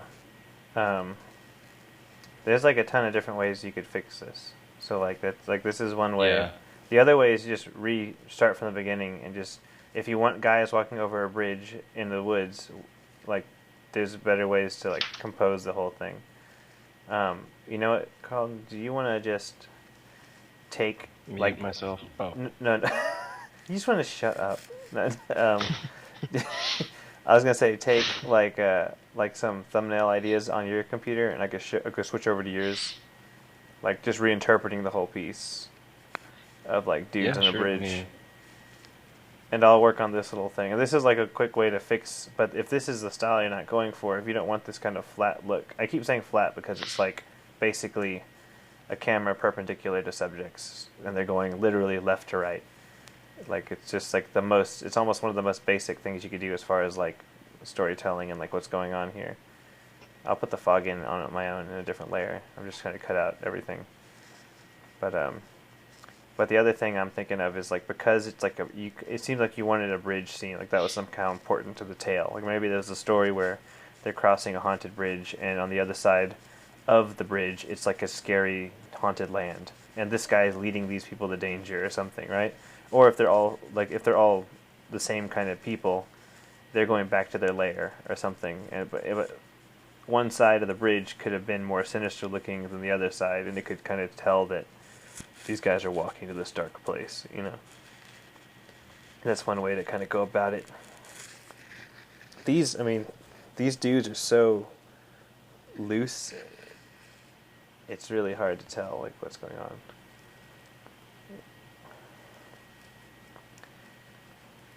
yeah, it looks like almost they're mimicking him in some way, or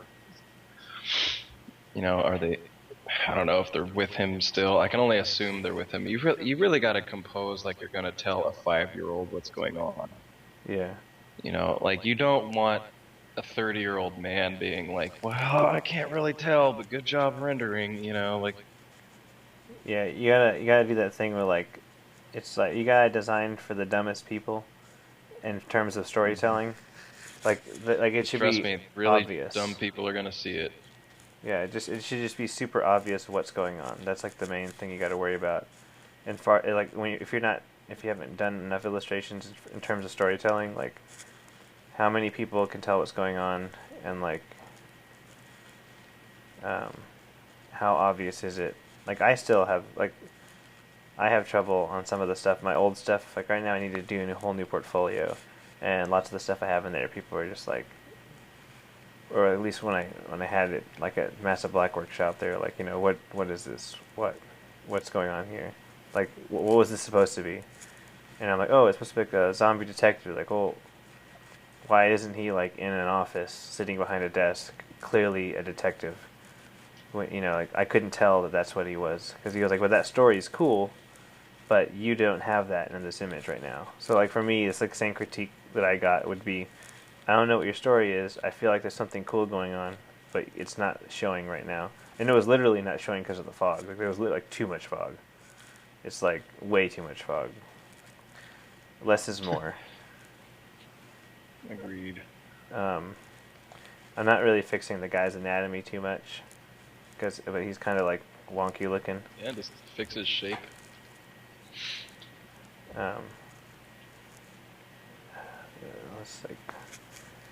It's also because of the fog. I think because you're trying to give it this drab tone, you kind of made it look really monochromatic. But it's a little too monochromatic, and this like there's no light coming from here. I'm just gonna like put on just a little warm color, like it's a candle or something. It might not mean to be a candle, like it might be like a magic or something, but let's see here. It's color dodge, and actually I'm gonna just throw on a cooler tone around the whole image. I should do that under the color dodge. I'm just going to set this to multiply, and I'm going to actually tone that down a little bit. I don't want it to be that dark. Okay, so I got basically color dodge is my lighting. This other multiply layer is I just washed it with some blue to kind of give it a cooler look, and that's something I do often. So you might not find that with like someone else critiquing. So don't think that's like the way to go. And I'll just do, I'm going to add an overlay layer. I should be clicking my buttons, I haven't been. I'm going to just do a soft brush, set to white.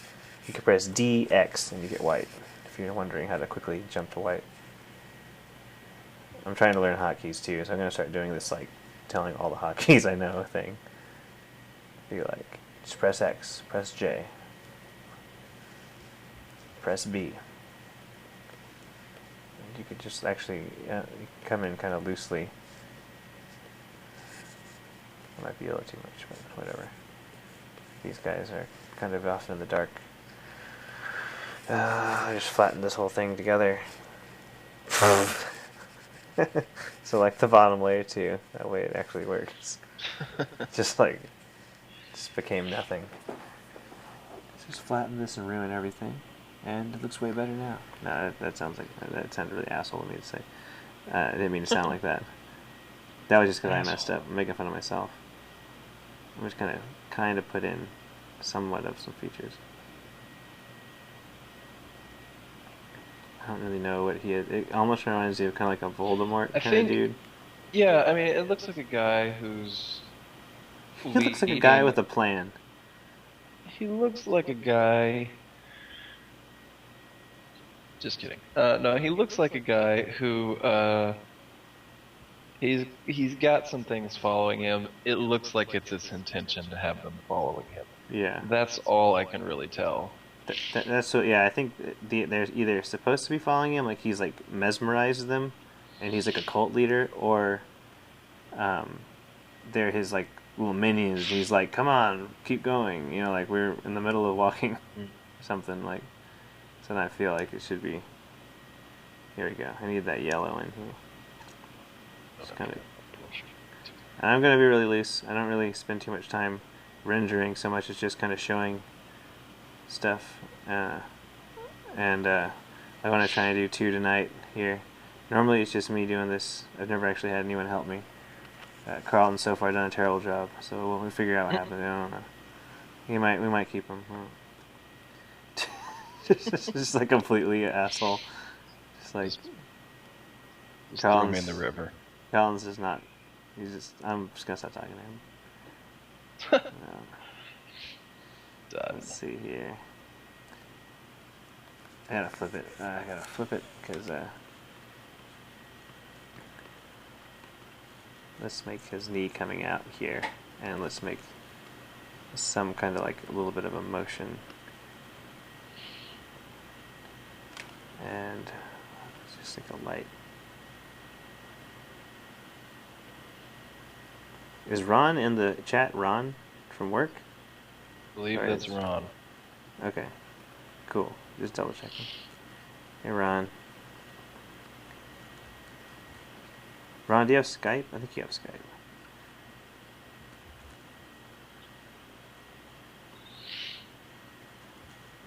Just kind of get a little, I don't know. These proportions are off, so like Shift L, you can cycle through your selection tools. I just learned that this week. I think some people are gonna be like, "Well, duh." Oh, that's cool, actually. I didn't know that. Or shift whatever tool you have. That's what it'll cycle through. Shift and something.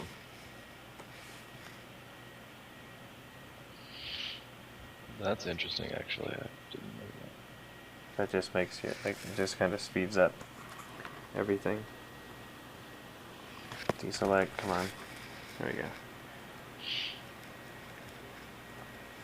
So, like, on these paintovers, when anyone ever does a paintover, typically it's like, there's either ways to fix the paintings and have changes, or you can, like, redo it and start from the beginning, or there's things like, think about it for next time, because it's like, maybe you're probably not going to want to redo this whole thing. But this is a great way to, like, you could crop in here, and also it kind of halves your workload, like, literally. Like, if you crop in and just do the guys, you don't have to do the bridge. And, like, suddenly you're like, oh, all I have to do just convey the same idea is draw these guys. You might want to draw, I don't know, I feel like this is still really flat. It's just, like, literally it's like when a kid draws, like, it's just the dirt here, people here, kind of thing. But, like I said, you could sell it like that. Like, it could be the thing you want.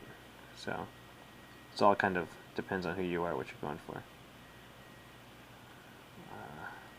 You probably want to look up, like, lanterns and stuff and kind of do that whole spiel, designing, some reference. I love lantern. But here we go. Kind of get that little bit of that core shadow in this. There'll be a slight bit of it.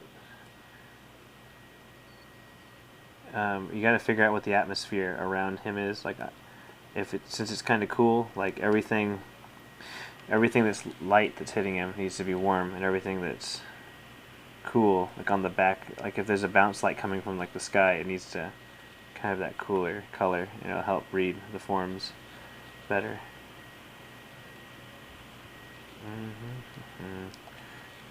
And you might think about like just making him a little more. If it's going to crop in closer, maybe adding in like kind of cut in here where like maybe he's got a belt on, like a rope that ties off his like. Yeah, he needs to be more interesting. Right now, it's just a green guy in a robe. Yeah, I don't even know if he's supposed to be green too. He might need to be like a human. I don't know how far along you are on this. If he's supposed to be inhuman or human, or what, or dead. If he's dead, I'm completely off. So I know how to draw dead guys. That's one thing I'm sure of. He collects them. Like this. Like I got too much cool color here. That's just me coming in and painting. This mic went really quiet. Cutting in and out.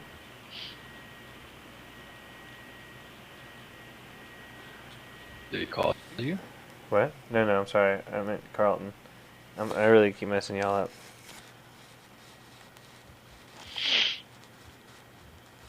I think it's just because y'all are both in the painting class, so I kind of like your names both stood out to me back when I was in that class. And then it just so happens like that, like this last year you're like, Ron's gonna come live with me. So then it was just like even more like, oh, they're like always together kind of thing, like in my mind. Oh yeah. Making that connection. They're like, oh, like of all the guys to come. We're best friends. Okay, so Good guys. here we go. So alright, so that's just so general. That might still be a little too much, but whatever. Check the values. Go back, check the value. Actually, don't worry about these guys in the back because they actually have like nothing going on right now. So here's what I'm talking about. I'm gonna select this warmer color, and I'm just gonna desaturate it a little bit, and that's gonna make it look cooler. And then I'm gonna come over here and paint, and it's all grayscale. So I'm actually gonna be able to see the color, but if I switch it back on, it's in the color I chose. It looks slightly cooler. Also, it's on blue, so it looks pretty warm. So it's not you don't read it exactly the way I was hoping you would, but it'll be fine when I finish everything. I'm not gonna go too far into that. Let's see. This guy looks like he has his hand out for some reason. I'm just gonna kind of keep that. I don't know why. His hand's out. I feel like his proportions are off too. He looks like really small compared to this guy.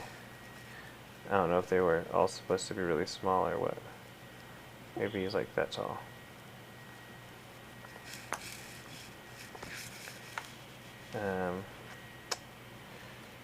What else do we got here? So like, oh, so the other thing is you got like a sequence of characters, and that sequence of characters is a great tool for composition and storytelling. So like, generally when you have a sequence of characters like this, first of all, you got heads that can lead the eye. Like you don't need fog, because like you got the facial expression. So if maybe their faces are not covered up as much, and they're all kind of looking towards that guy, you can like use that to help lead and kind of give like a little bit of bend into their robe as if they're walking. This guy's now, so like this guy, we can start making a decision. Are they further back, like lagging behind? Is that why they look smaller, or are they literally little dudes? But you could decide. I'm gonna kind of make them all the same plane, just because it would be weird if they were just like everyone was just like way smaller. Maybe make him just a tiny shorter. Right. There we go. And like, I'll just kind of leave it. I'm just gonna move it and leave it kind of like this, and we'll add the fog in, and then we'll call it done because we don't really need to do the whole thing. Because if you don't like any of this, what we're saying, it's pointless for us to keep going. So I'll do like a progress stop. We'll post it up if you like it. You could work on it, and then we'll, if you need more feedback later, just post it up. They look like a zombie the way you got them walking, so maybe they should have their hands more down. Unless they're supposed to be zombies. But that's another thing where like it's hard to read what's going on. So those are some notes that like some of the best notes are the notes like what's going on. Whenever someone says that, you already know, oh, I didn't get that across. Or if they say something completely opposite to what's going on, they're like, oh, this is like a party scene, right? And you're like, no, it's supposed to be there like chasing you. You know, like where you're like, Everyone's oh. so happy. Like that's another. Those are kind of those like great critiques where you didn't. This guy's silhouette. You missed it. Yeah. Maybe they've got their hands together because they're like monks or something. Maybe their hands are out in front like this. Actually, They could that be might be. slapping themselves with a piece of wood like Monty Python.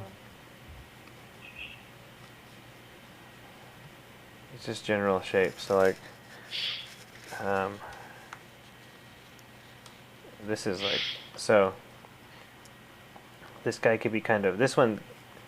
You can actually have him like, kind of set back in space. Like there was a curve in the road, and so he's actually a little further back and like kind of coming around the bend. And these guys have already came around. He'll be sorry.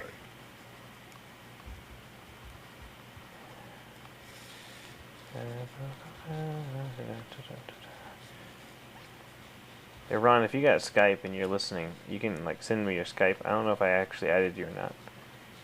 But if we ever want to bring you in for these paintovers and stuff, we could pull you in too. That goes for anyone. If you're on Skype, if you're ever watching this and want to come in and join the conversation, you can contact us at Radio 5412. No, you can find me on Skype. It's just my full name, Miguel Coronado, I. Ay. So since he's got the lantern, and that's the only source of light, these other guys should be progressively getting darker and darker.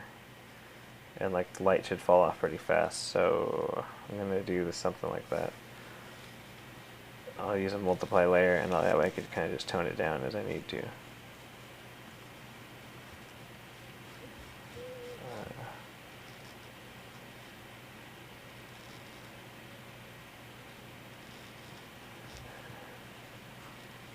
Okay, and if I tone it down a bit,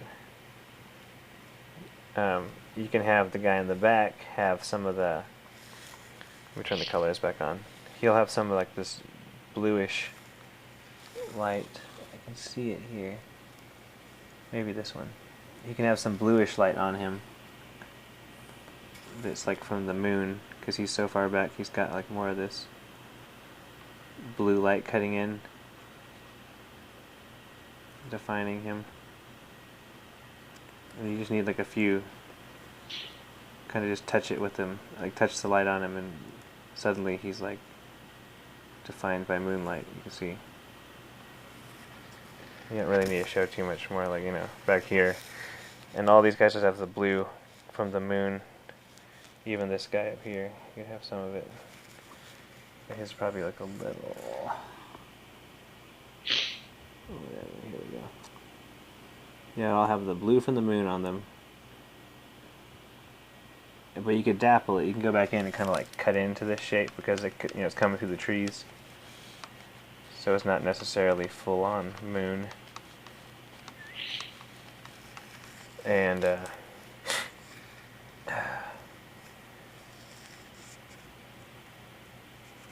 let's do some quick trees.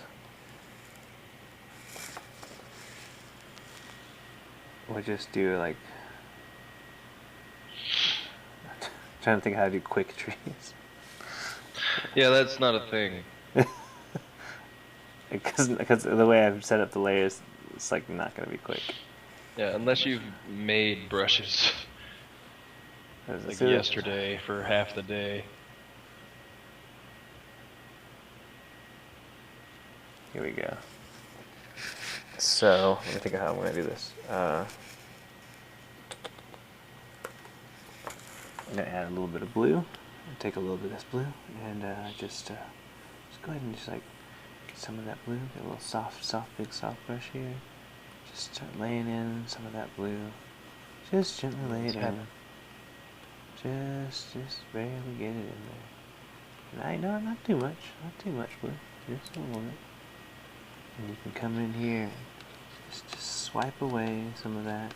Swipe it out.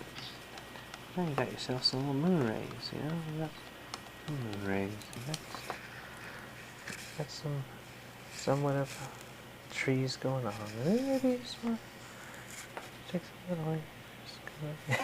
Just get progressively quieter. Like, wait, what are you saying? Yeah,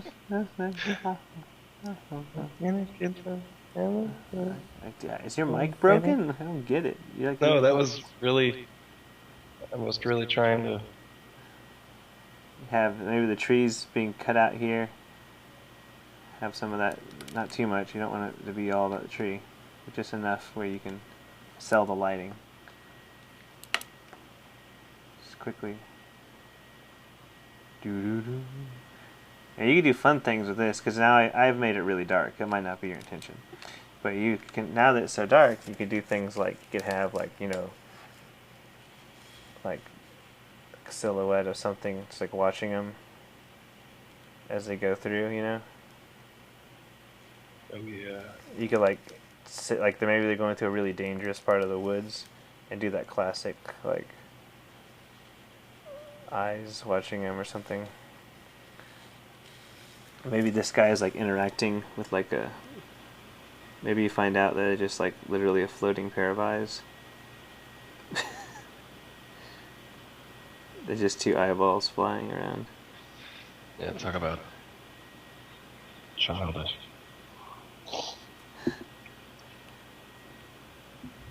Why is it not selecting my color? Here we go. Really? Is it not? Is it set to overlay?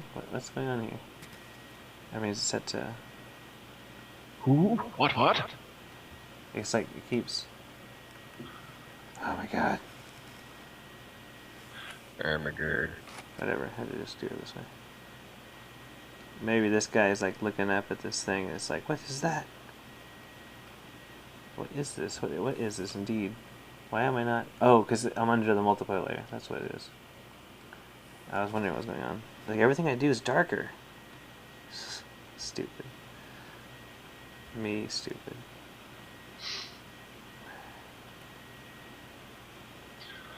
You stupid. Maybe that guy sees like a thing, and it's like lighting his face up a bit or something, providing a little bit of light over here, just to kind of keep it going. But these can be glowing.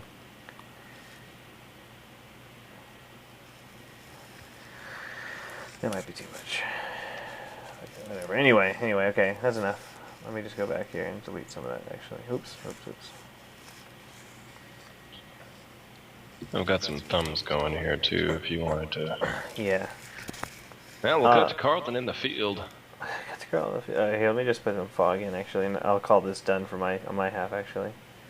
So, fog, you wanted the fog to help. So, like, I'm just going to throw in the fog over, and like, this isn't the best brush for fog, but I'm going to come back in and cut out the characters. Right, so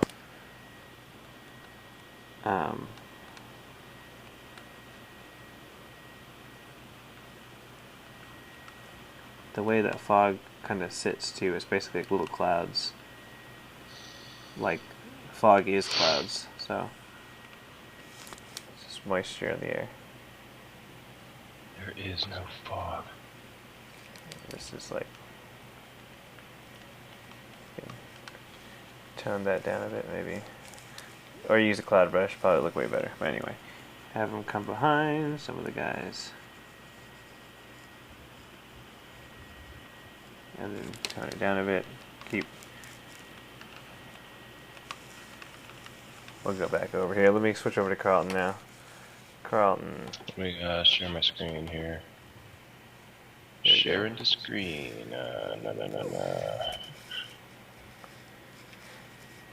Alright, let's do it. So here's some thumbs that you could consider if you want to just redo the piece and like start fresh. Yeah, if we're talking about like a guy on a bridge, like that's basically where I was going, and I wanted to explain how you can make your own grid using a focal point of like a specific. I mean, these are all obviously full shots if you were doing like storyboarding. And I'm only using 3 values tops. I don't want to get into rendering anything at all. Sometimes I won't even do values. I'll wait for that to finish rezzing, I think. I will, let's say I'll just do it. Let's see, creepy guy with a robe on a bridge. Let's see, so I'll try. Well, let's look up at him on the bridge, since I haven't done that yet. And these are all full shots. These may be establishing shots. It's interesting. Your thumbs you chose are like completely different from what I was thinking. Like in a like in a good way. Like I wouldn't have thought to do this. A big triangle shape. What would you have? Oh Yeah. I was just thinking of like I was thinking of completely turning the camera and having like the bridge coming from like kind of like your first couple, where like it's like the bridge is like coming towards the camera, but like keeping it with the. If it's important that he's leading people, I would have had him in the front looking behind, and having like maybe all of his followers are kind of afraid, and there's like creepy things. And that was my very first idea. Yeah. I mean that's pretty much, and if that shape, and thumbs can be rougher than this. It's just like, okay, do I like that idea? Yeah. Like that's, and it takes you 5 minutes, for God's sake, take 5 minutes. Like, don't try to do it in 30 seconds. Like, here's the thing too. Okay, so learning. on this, hold on, let me close this up. So when we looked at the piece earlier, when we first looked at this, and let me flatten all this down and just do a quick before and after. So this is kind of like, if we kind of keep the original stuff he had and added in our own bit, we kind of came to this conclusion here that you could have let me just throw in some blue and just kind of set that to soft light. Actually, maybe do a color dodge and turn it down a bit. That way it's kind of glowing blue, because it's got like the moonlight coming in back there, and then opposite here just a little bit more of that warm light. So flatten that. Okay, so if we keep the composition was, didn't save it. Hold on, I gotta pull the comp because I wanna. It was way different. I gotta do a new file for it. Was this, and one thing we said earlier was that we couldn't tell exactly what was going on in this at all. So the new version, we cropped it down and changed the values up. This is my little go at it, and this is trying to keep kind of what you had. And then I told Carlton was going to get started on maybe just interpreting the entire idea from the beginning. So here, before and after, you can start. I want you need to be able to read what's going on. I know you want fog, but like too much fog, it's like literally obscuring everything. And then like just basic shapes in the background give you the idea that there's woods, that it's like they're in some place. Yeah, it's like I can't tell if it's midday in his or. Yeah, the other thing, this might have been like an instance burner, Now that I'm looking at it too, this might have been like incense smoke, and it's like a procession. And if that's the case, it wouldn't be this. I mean, unless it's like lighting the entire place on fire. There's like way too much incense. Yeah. Because it would be a big ball of fire if it was that much smoke. Yeah, that's like more fire than my roaring chimney makes. I think that's what that was supposed to be actually. So that may have been like, okay, so like I may have turned something completely different, but here's the before and after real quick. I think the idea still stands. We couldn't tell what the fuck that was on the first read. And so yours It took us this long. Yeah, actually, yeah.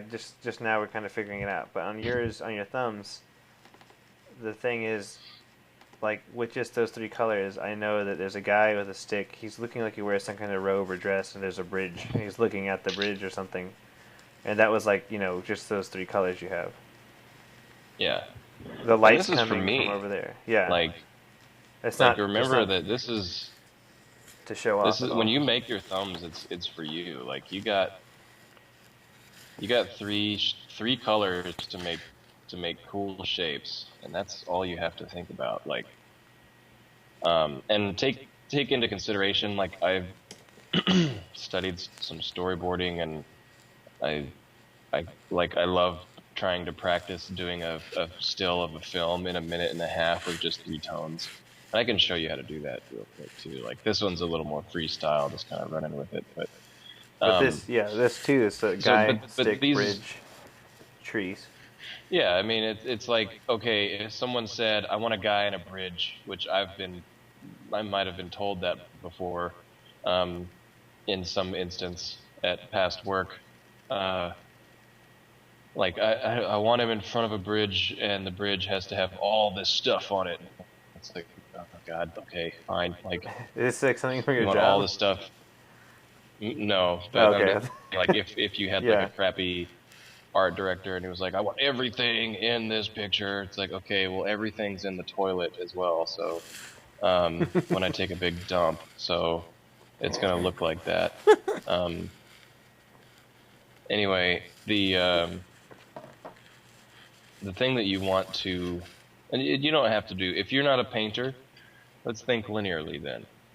Let's think with rhythms and tones and lines. So we were working on this one here. And I'm going with the premise that this is card art, that this might be like something that what Dave Raposa Crimson Dagger Forum guys would like. Like they're gonna like a big, full establishing shot that's describing something. It might be the cover for a book, something like that. So if I were to do this in like say 10 lines, I'm gonna just draw huge lines that are gonna cut through each other.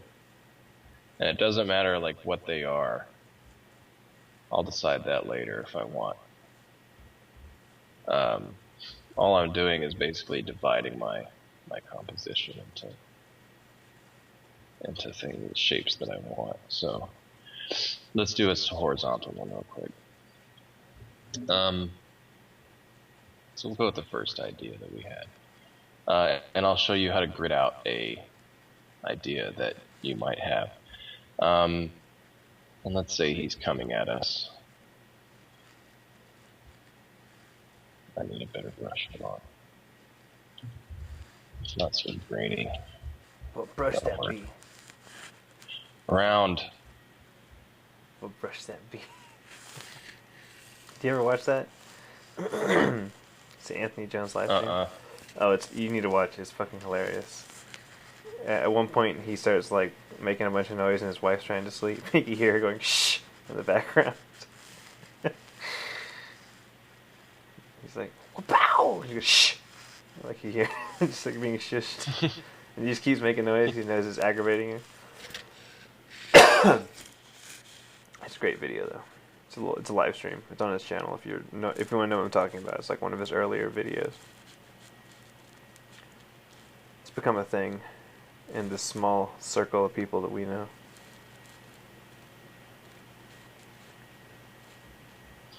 So I know what I'll tell you what I'm thinking here in a minute. But all these different lines have a purpose then. and I'll show you what it is.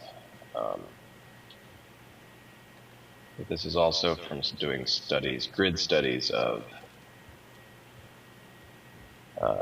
masters. You kind of just remember it, and this I'm not saying this is a masterpiece by any fucking means of the imagination. So, let's say he's just like holding it like full length of that arm with the other hand.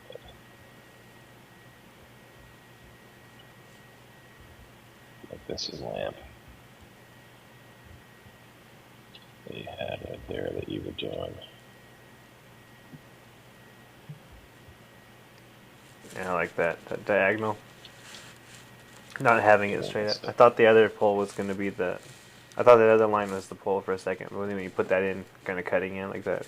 Oh yeah, I guess I could put like these ropes, like holding these stakes down, like those ropes do in jungle bridges and stuff like that from Indiana Jones. Like a drawbridge, or not a drawbridge, but Rope bridge. a rope bridge, a ropey bridge, a hemp bridge. So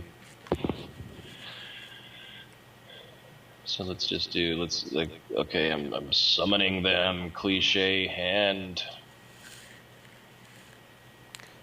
Real quickly. So this is my, like, if I need like 10 different ideas in an hour to show an art director, this is the type of stuff I'll do. It's like they can read this stuff. Like a bad art director will say, "What's wrong with his cape?" It's like it's a thumbnail. Like, did you want me to design everything perfectly, like right away, or did you want to like get the idea that I'm trying to convey? So, while I was drawing this, do this layer, do it black. I usually come up with 3 different principles that, or actually it's just one principle, scratch that.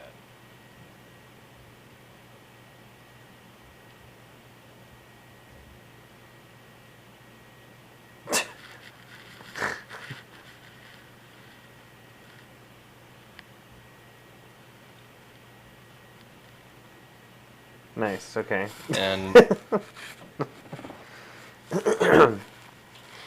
so let's put a bright red for our focal point. Your teacher. Oh. If I make a T,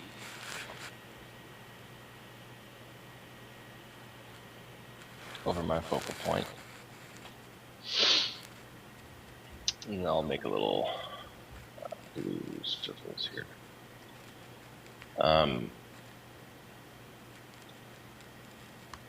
Look what I have lined up.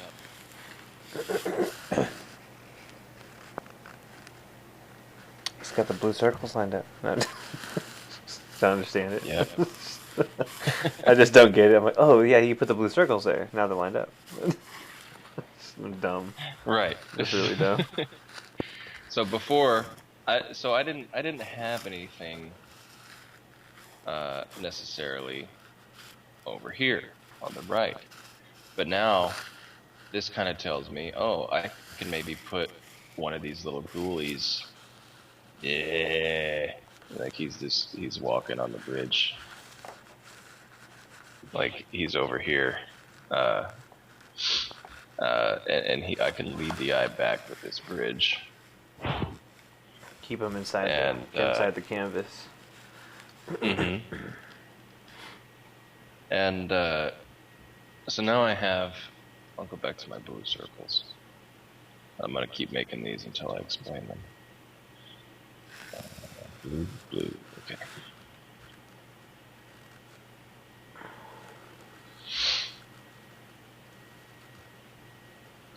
And not that necessarily this is narratively telling a story, or it might be interesting shapes since I'm more obsessed with those. So let's cut this up into, let's say, let's use magenta for new lines, since my red really established ones.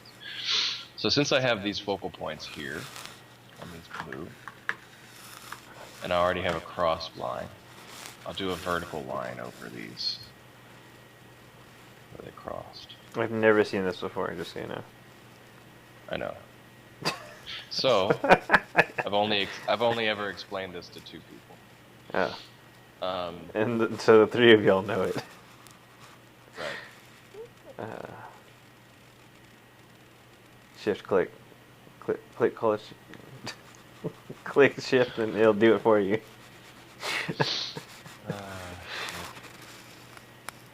If I only had a hotkey.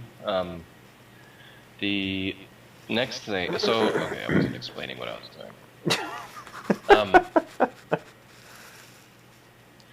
So I made my cross, my T. I'll call it my T bar over my focal point, which is here. Bad guy face. I'm gonna have to make that really interesting, establishing shot. Rawr. Like it's a full shot. If this was a movie, this is a full shot, and this better look fucking cool. Like it better have like an interesting background or like something to like offset. It's like it's Indiana witch doctor. Here he's crossing the bridge, and it's like this epic world and the river, and like it's like this better be cool. If it's a full body shot, like there's lots of room to do stuff in here, so you need to make it interesting. If you're going to have a big wide ass fucking picture like this, a vertical you're not going to need as much. So I was also taught this by Ron Lemon, and you can take a masterpiece. It might actually be easier to do that. Let's do that. And I can explain this theory. Pull that up, and I'm gonna save out this real quick. You're cutting out a little bit, but I'm saving this image right now, so I can close this. Okay. You're like a robot right now. Just so you know. Alright. Paintovers. Towel.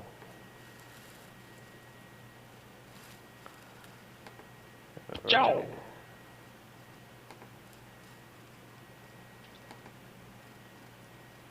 What size is this? It's not too big. Okay. Don't save. Don't save. Okay. I may blow your mind.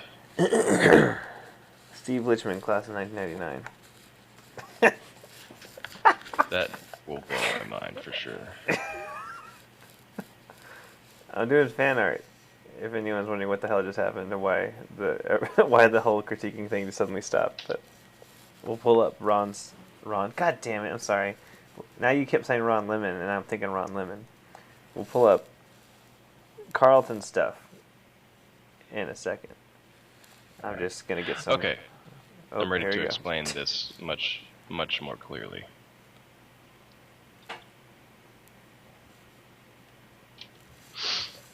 After I take a drink. Just drinks, people. Just see what's going on here. This is blowing my damn mind. Thanks. I'm glad people are like enjoying this. Yeah, right. Don't patronize me, cubed cub. Cubic cub. I don't have my glasses on. Sorry. It's cubic cube. But is Cubic there any? cube. Is it? Cubic cube. Cubic cube. So there's like, is there any other way for it to be a cube other than cubic? I think not. I beg to differ. So, and there are 2 ways that you can ingrain this in your mind, and I'll explain after I make a little grid over this bad boy. Oh right wait, here. hold on. Nothing is showing yet. Let me All right. Let me just close this and then I'll open it back up. Okay. Oh, whoa. That was not showing at all. Okay. It was just a white screen of you loading the website still. Oh, weird. And I open it Yeah. up and it's just like this full master painting on Photoshop. You're so fast. So here we have Mr. Peter Paul Rubens. I'll let you guess the focal point. Guess the focal point. Oh, you mean me? It's Sure. me? It's a woman. It's the woman in the center. Okay. Is it her head or her body? Head, body. I feel like it's her head. It's kind of Okay. her body kind of leads my eye afterwards, but I'm going to her face first. Let's do this. So let's put a little nice crossbar right here. Okay. So now let's do. What is that about? Is that? I would say that's 1, 2. It's a fourth. So I'm gonna divide this. I have my vertical that split it vertically. Okay. In maybe if I were to keep splitting this evenly, vertically, all the way across. Do you see what's fucking happening?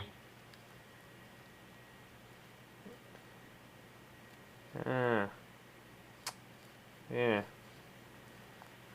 Okay. So now I'll pick my big blue circle. You see what's fucking Vertical, right? happening. Fucking eye path. God damn it. Okay. So it's more like right there. Look at how this right here, this vertical line matched right up with this perfectly 45-degree angle. I'm gonna try to, what I'm doing is I'm trying to divide this whole image equally, just by eyeballing it, okay? You're off. I know, I'm off. Just be I'm critical. off. I'm looking weird at my screen. I just want to be completely like critical the whole time. That's an ugly shade of magenta you're using. Ugly shit. Alright, I'll do this right here. That looks more of a possibility. And Oh, I mean the other one worked. I was just like joking. this right here. Yeah. No, I think it was off a little bit though. Because I was thinking it was in fourths. So, Hey, that's there. pretty nice. It's like that little square basically contains everything. Right. That quadrant. There's quadrants. Yeah, so now we have from here,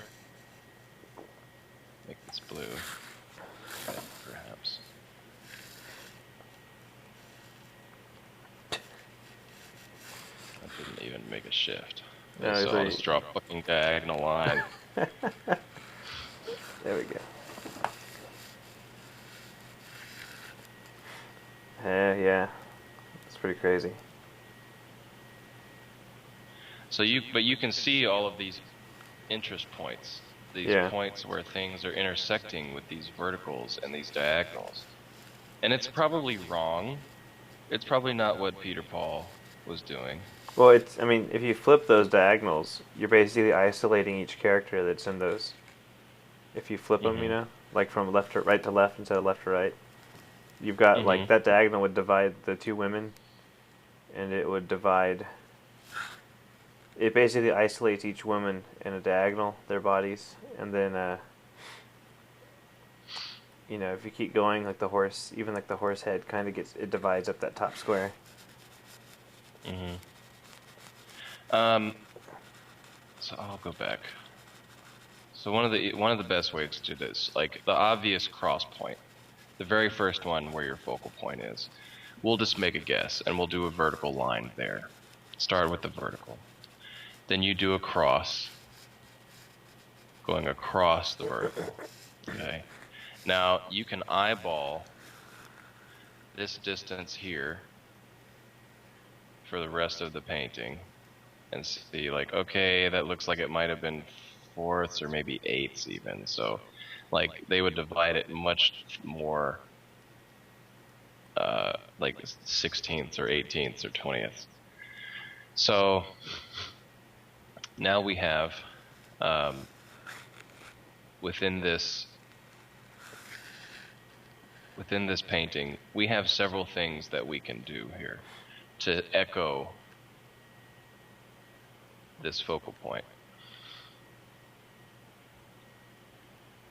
And you can see these in people like Ruan Jia's work.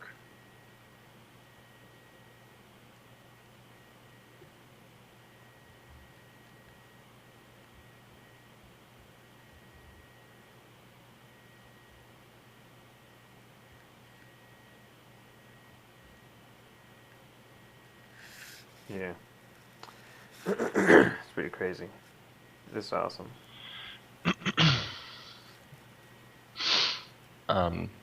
So now, that's just something I would kind of notice that. But you don't do those first.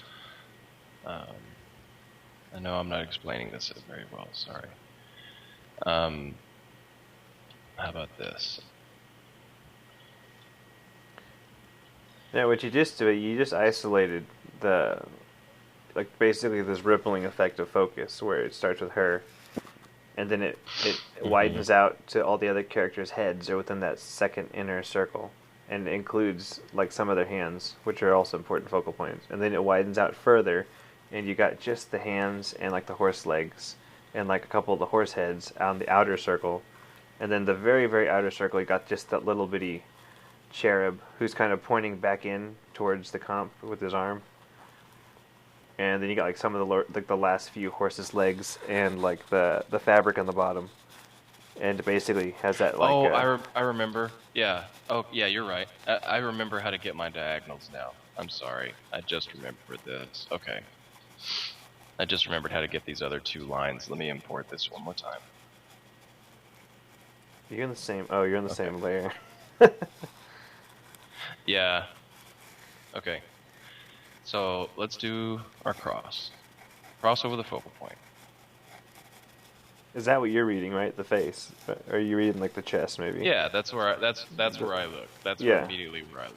Yeah. So that's just my interpretation. Yeah. I will now do I will think, okay, I'm going to do a 45, as much of a 45-degree angle maybe as I can. Nice. He's prepping his hand for the stroke. That's why you see the cursor moving back and forth before he does it. He's ghosting the line. Yes. So up here, thereabouts, Before where it meets the edge. Yeah. Oh, okay. And This that's where your diagonal. point is. So now that I have a cross, Okay. and now a diagonal, bam. Yeah. You cross. Okay, that makes more sense. It gives you a better guide to work from. Right. A little far. But yeah, so now I can do this with this diagonal. Oh, this diagonal is going to be sweet. Look how Yeah, that's the one I was talking about. Dividing them. Yeah, Look how that's it's fucking dividing them perfectly. Yeah, that's what I was saying. Like, it was like if you flip them, they're like completely isolated. The women, right on the point where they meet, and like. So now look where we have the ability to make another crossbar. Yeah, that's awesome. Yeah, it's right there in her face. Yeah, it's great. Bam, bam. So we've got it divided almost perfectly. I'm just so glad I fucking remembered that, for fuck's sake. Fucking fuck. Okay. Let's go. Let's keep going. So I can put another vertical since this is hitting right here. Oh yeah. Another horizontal where this is hitting right here. That's good. The vertical is running right along the legs and the arm and the horse head. Oh man, look at this one. This went right where the foot was. Yeah. I mean, it's seriously, it's fucking mind blowing when you do this stuff to master paintings. and try to learn from it. I mean, so I was right. It was divided into fifths and fourths. Yeah. That was what was throwing me off, and I just had to get that diagonal going right the first time.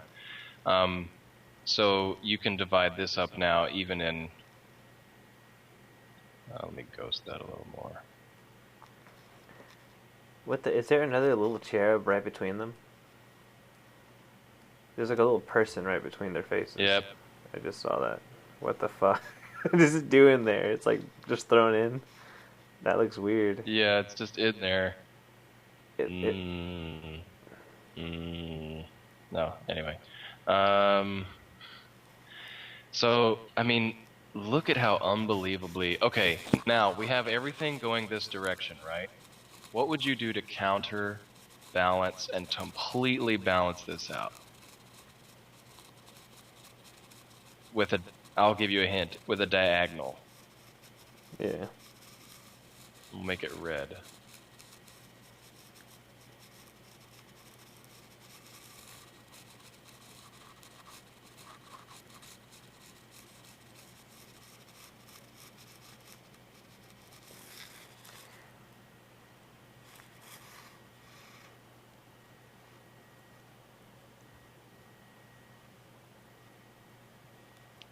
So we have all of these shapes, lines going in this direction. Whoa, I just completely went off. Yeah, that happens all the time. Is this the first time you've done this to this piece? Yes. Oh, sweet. That's even better. But I knew that this master, yes, I'm using an Intuos. I knew that Rubens planned out all of his pieces like this. I don't know if he would have used that diagonal. But people will do this unintentionally, which is fucking freaky. Yeah, right there, because that's just head, hand. Mm-hmm. And then the So now second you one got a is triangle. yeah, and then you got Now you've got triangles up in her horse head, thigh, shoulder, or horse head, thigh, head, in the bottom one.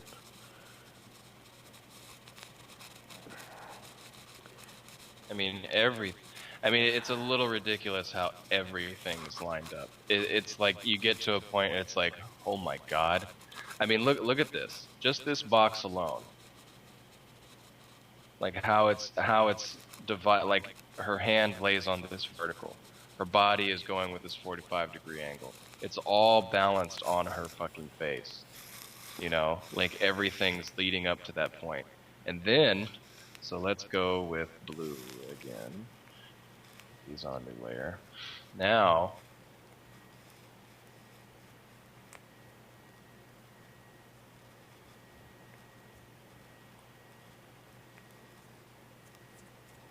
you can even have these interlocking.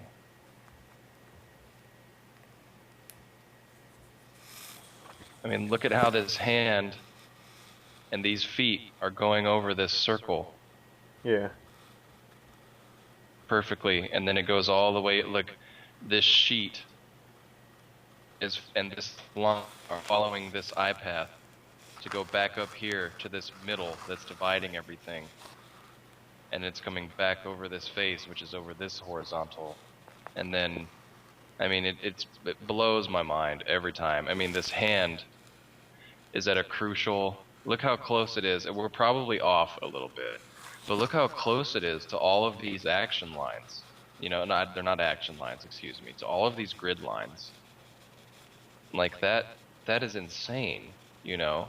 Like, so if you do studies like this, and just try to do the diagonals and the verticals, you're finding a ton of stuff to relate to your own, to your own stuff. You know, like, so I have a lot of lines. If I were to look at this, I would say that I have a lot of lines going from top right to top left as far as action goes.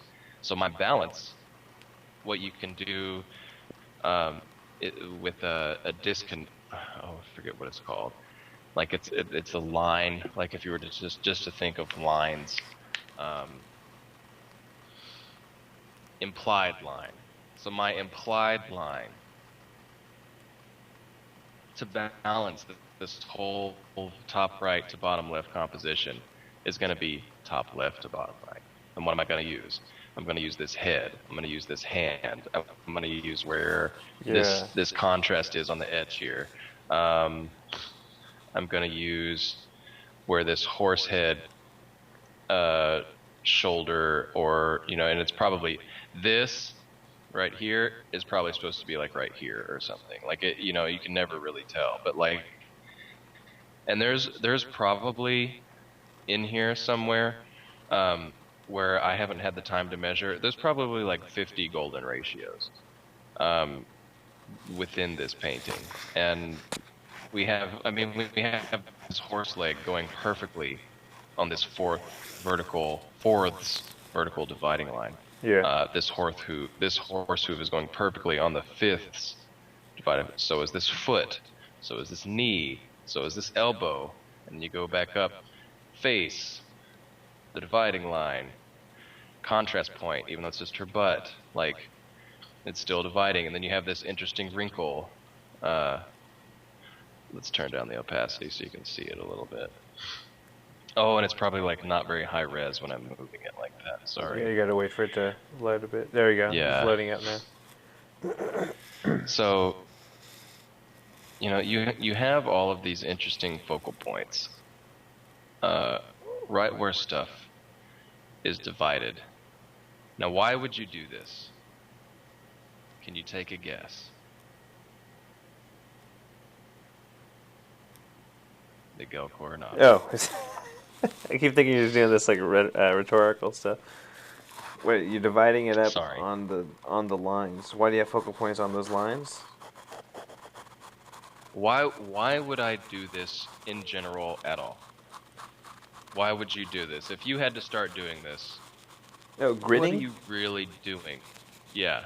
Oh, yeah, it's trying to unlock the visual pattern. Like maybe the hidden pattern too that might not even be, like you're saying, might not even be in there. True.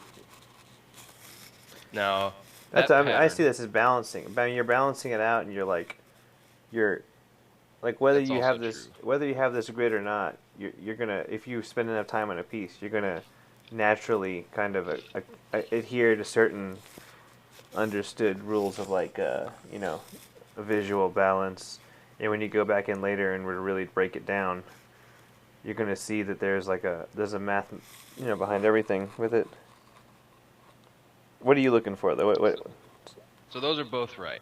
So I'll start real quick with a Ron Lemon history lesson. These paintings were designed to go in a rich person's house perfectly, to be designed to look and compose in a room, in their architecture. And they had to fit perfectly within a frame, within a ratioed area, and to be the most pleasing that it possibly could be to the artist. So, what was the easiest way to do that? Mathematically, of course. Because there's no wrong answer here. This doesn't mean that this is like my favorite piece now, because all of these things line up. Yeah. It's just to illustrate a point. I mean, this horse head at the very top, look how it's perfectly divided into that diamond with those diagonals, magenta diagonals, and like it ends perfectly. Where's my style? This very top horse head. I mean, it ends perfectly in these diagonals. Yeah. And so if I have a frame that's like 12 feet by 8 feet or whatever this is, like I'm gonna have to design a really badass one because I'm trying to make a ton of money. So now let's look at how basic and retarded mine is. When I'm getting to God, so, I forgot we were still on this piece. Right. I was like, oh, so I did all of that to illustrate this theory because I back couldn't do to it on Bateau. mine. Back to Bateau in your bridge. Sorry, it just was like I So- completely so forgot we were now- talking no, about that. it makes total sense. You Yeah. know, like. So now let's do the diagonals. I forgot all about those diagonals. So we'll do the cross point. And we will do our diagonal with this. Right here. Bam. No. Bam. Like that. Now we've got our second Oh, there we go. place to draw a vertical. Holy shit, look, that land I drew perfectly ended right there instinctually. Like, I didn't plan on that, but it just happened. Hey, I'll be keep talking. I'll be back. Okay. So now I've got the second diagonal I can probably do here.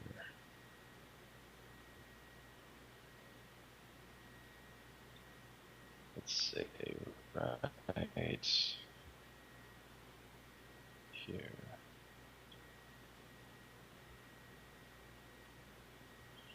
Oh, this would actually be divided up. So if I were to divide this in half, the half would be right there, and then it would be wham, like that.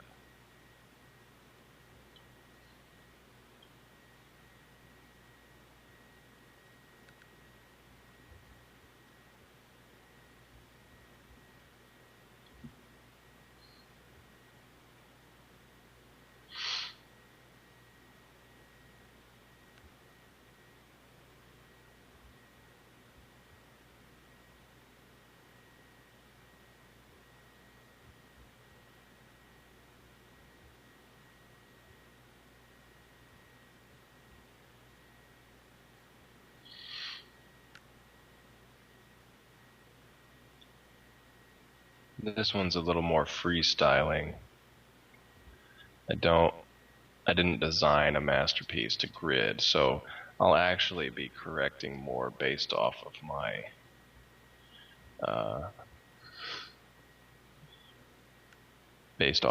own points of interest that I want to accentuate.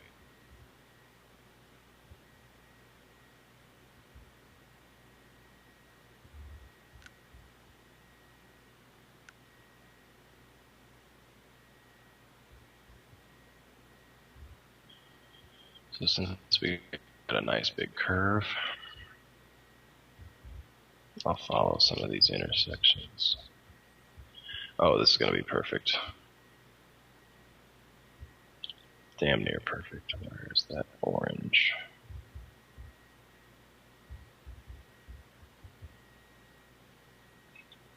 Almost.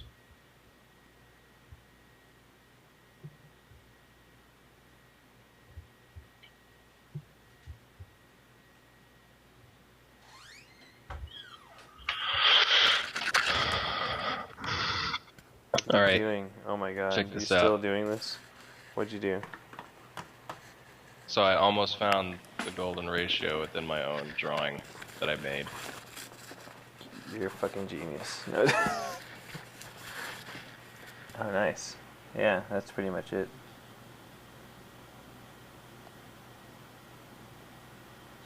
I mean, so if you look, I mean, you can find the golden ratio within these things pretty easily. But what I said while you were gone was, I'll try to find new interest points based on, or move points of interest or elements of my design and painting based on the fact that these grids will line up and be more pleasing. Or if I need to move them to add variety. Yeah. Because now, I mean, at this point, everything is kind of swooping left and right, and is quite vertical. But I do have this his pole going from top right to bottom right, top left to bottom right. So if I keep having that,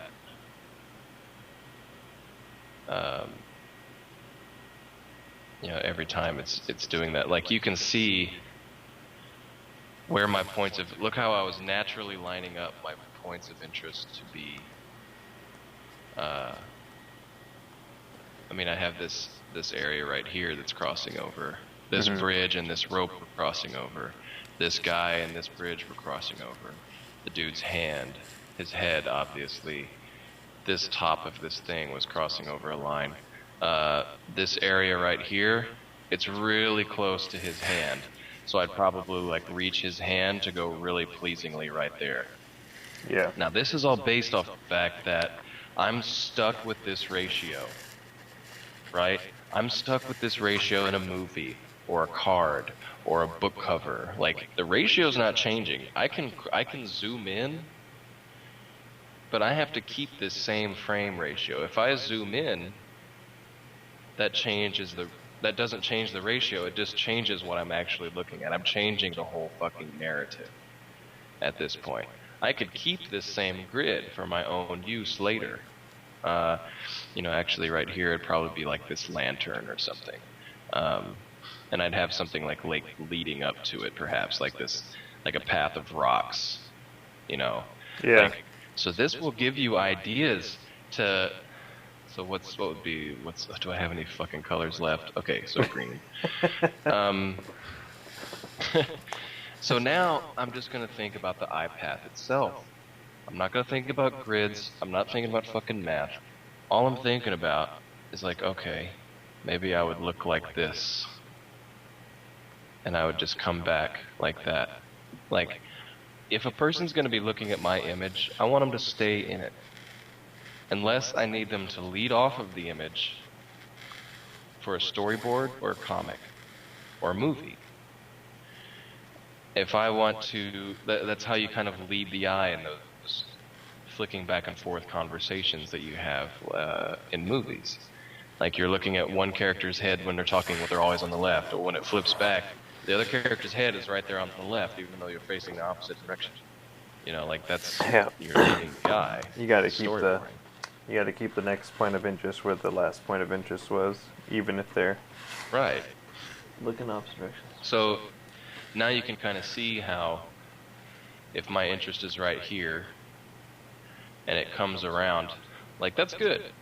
Maybe I don't need to add so much detail back here if I just need to go over here to the next panel, if this is a comic. Yeah. So I can see what I need to add or what I don't need to add. And it only takes, like, it's not fun. It's not drawing, but it takes 5 minutes and you're like, oh, okay, I can fix this. That's what's bothering me about this. Like, it's just like, oh, okay, that's not lined up. So what you're doing is you're solidifying this in this perfect frame through eighths, fifths, thirds. So the magic numbers were usually 3, 5, and 7, but they'd also do 4, 6, 8, and you could combine. You could just do this, or you could just do this, or you could do this and this, or you could do this and this, or this and this, or this. It just depended on how big you wanted it and what you wanted to try. And it's fucking mind-blowing. It's like it opens up this whole new world of composition that I didn't know existed, and that's never really talked about. And if you get to a point where you're just deciding, how do I want to line everything up? Well, just start drawing. Just start drawing and having fun. Don't start thinking, okay, I need to grid everything with fifths and it needs to be awesome, and perfectly mathematical. No, just start drawing. See what comes out. Then make your grid, and then try to make a PG version of this. And what you want to do is think for 5 minutes.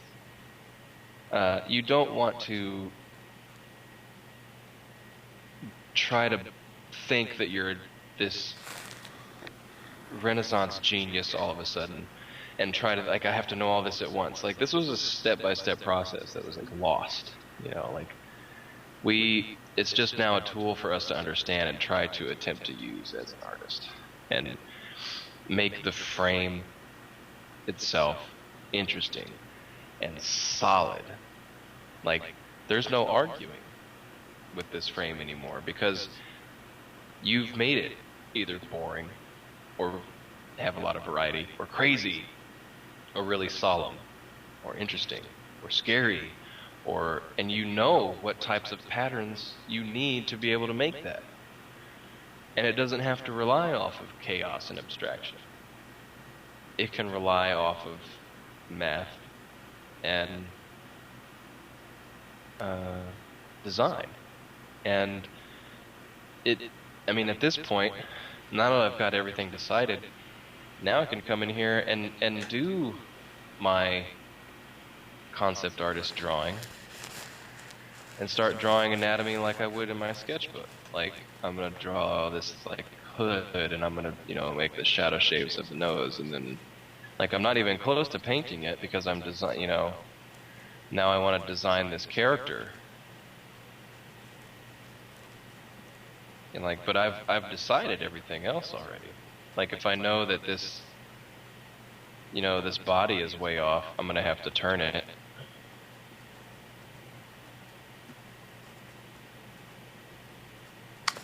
Hey, you know what? Let me double check the stream because at a certain point we need to stop it so it saves properly. Just so Okay. it doesn't. Shit. I don't know how long it's. No, I'm still watching it. I mean, No, it's not. that it saves on your computer. Oh, it'll save my computer, but so it saves in the archive, like on the live stream Right. archive. Well, we can stop now if you need. Let me. What I'm gonna do is let me just stop the stream and just turn it right back on. That way, you could finish out what you were saying if you wanted to. Well, yeah, I'll do that. Hold on. People watching, just wait a brief moment.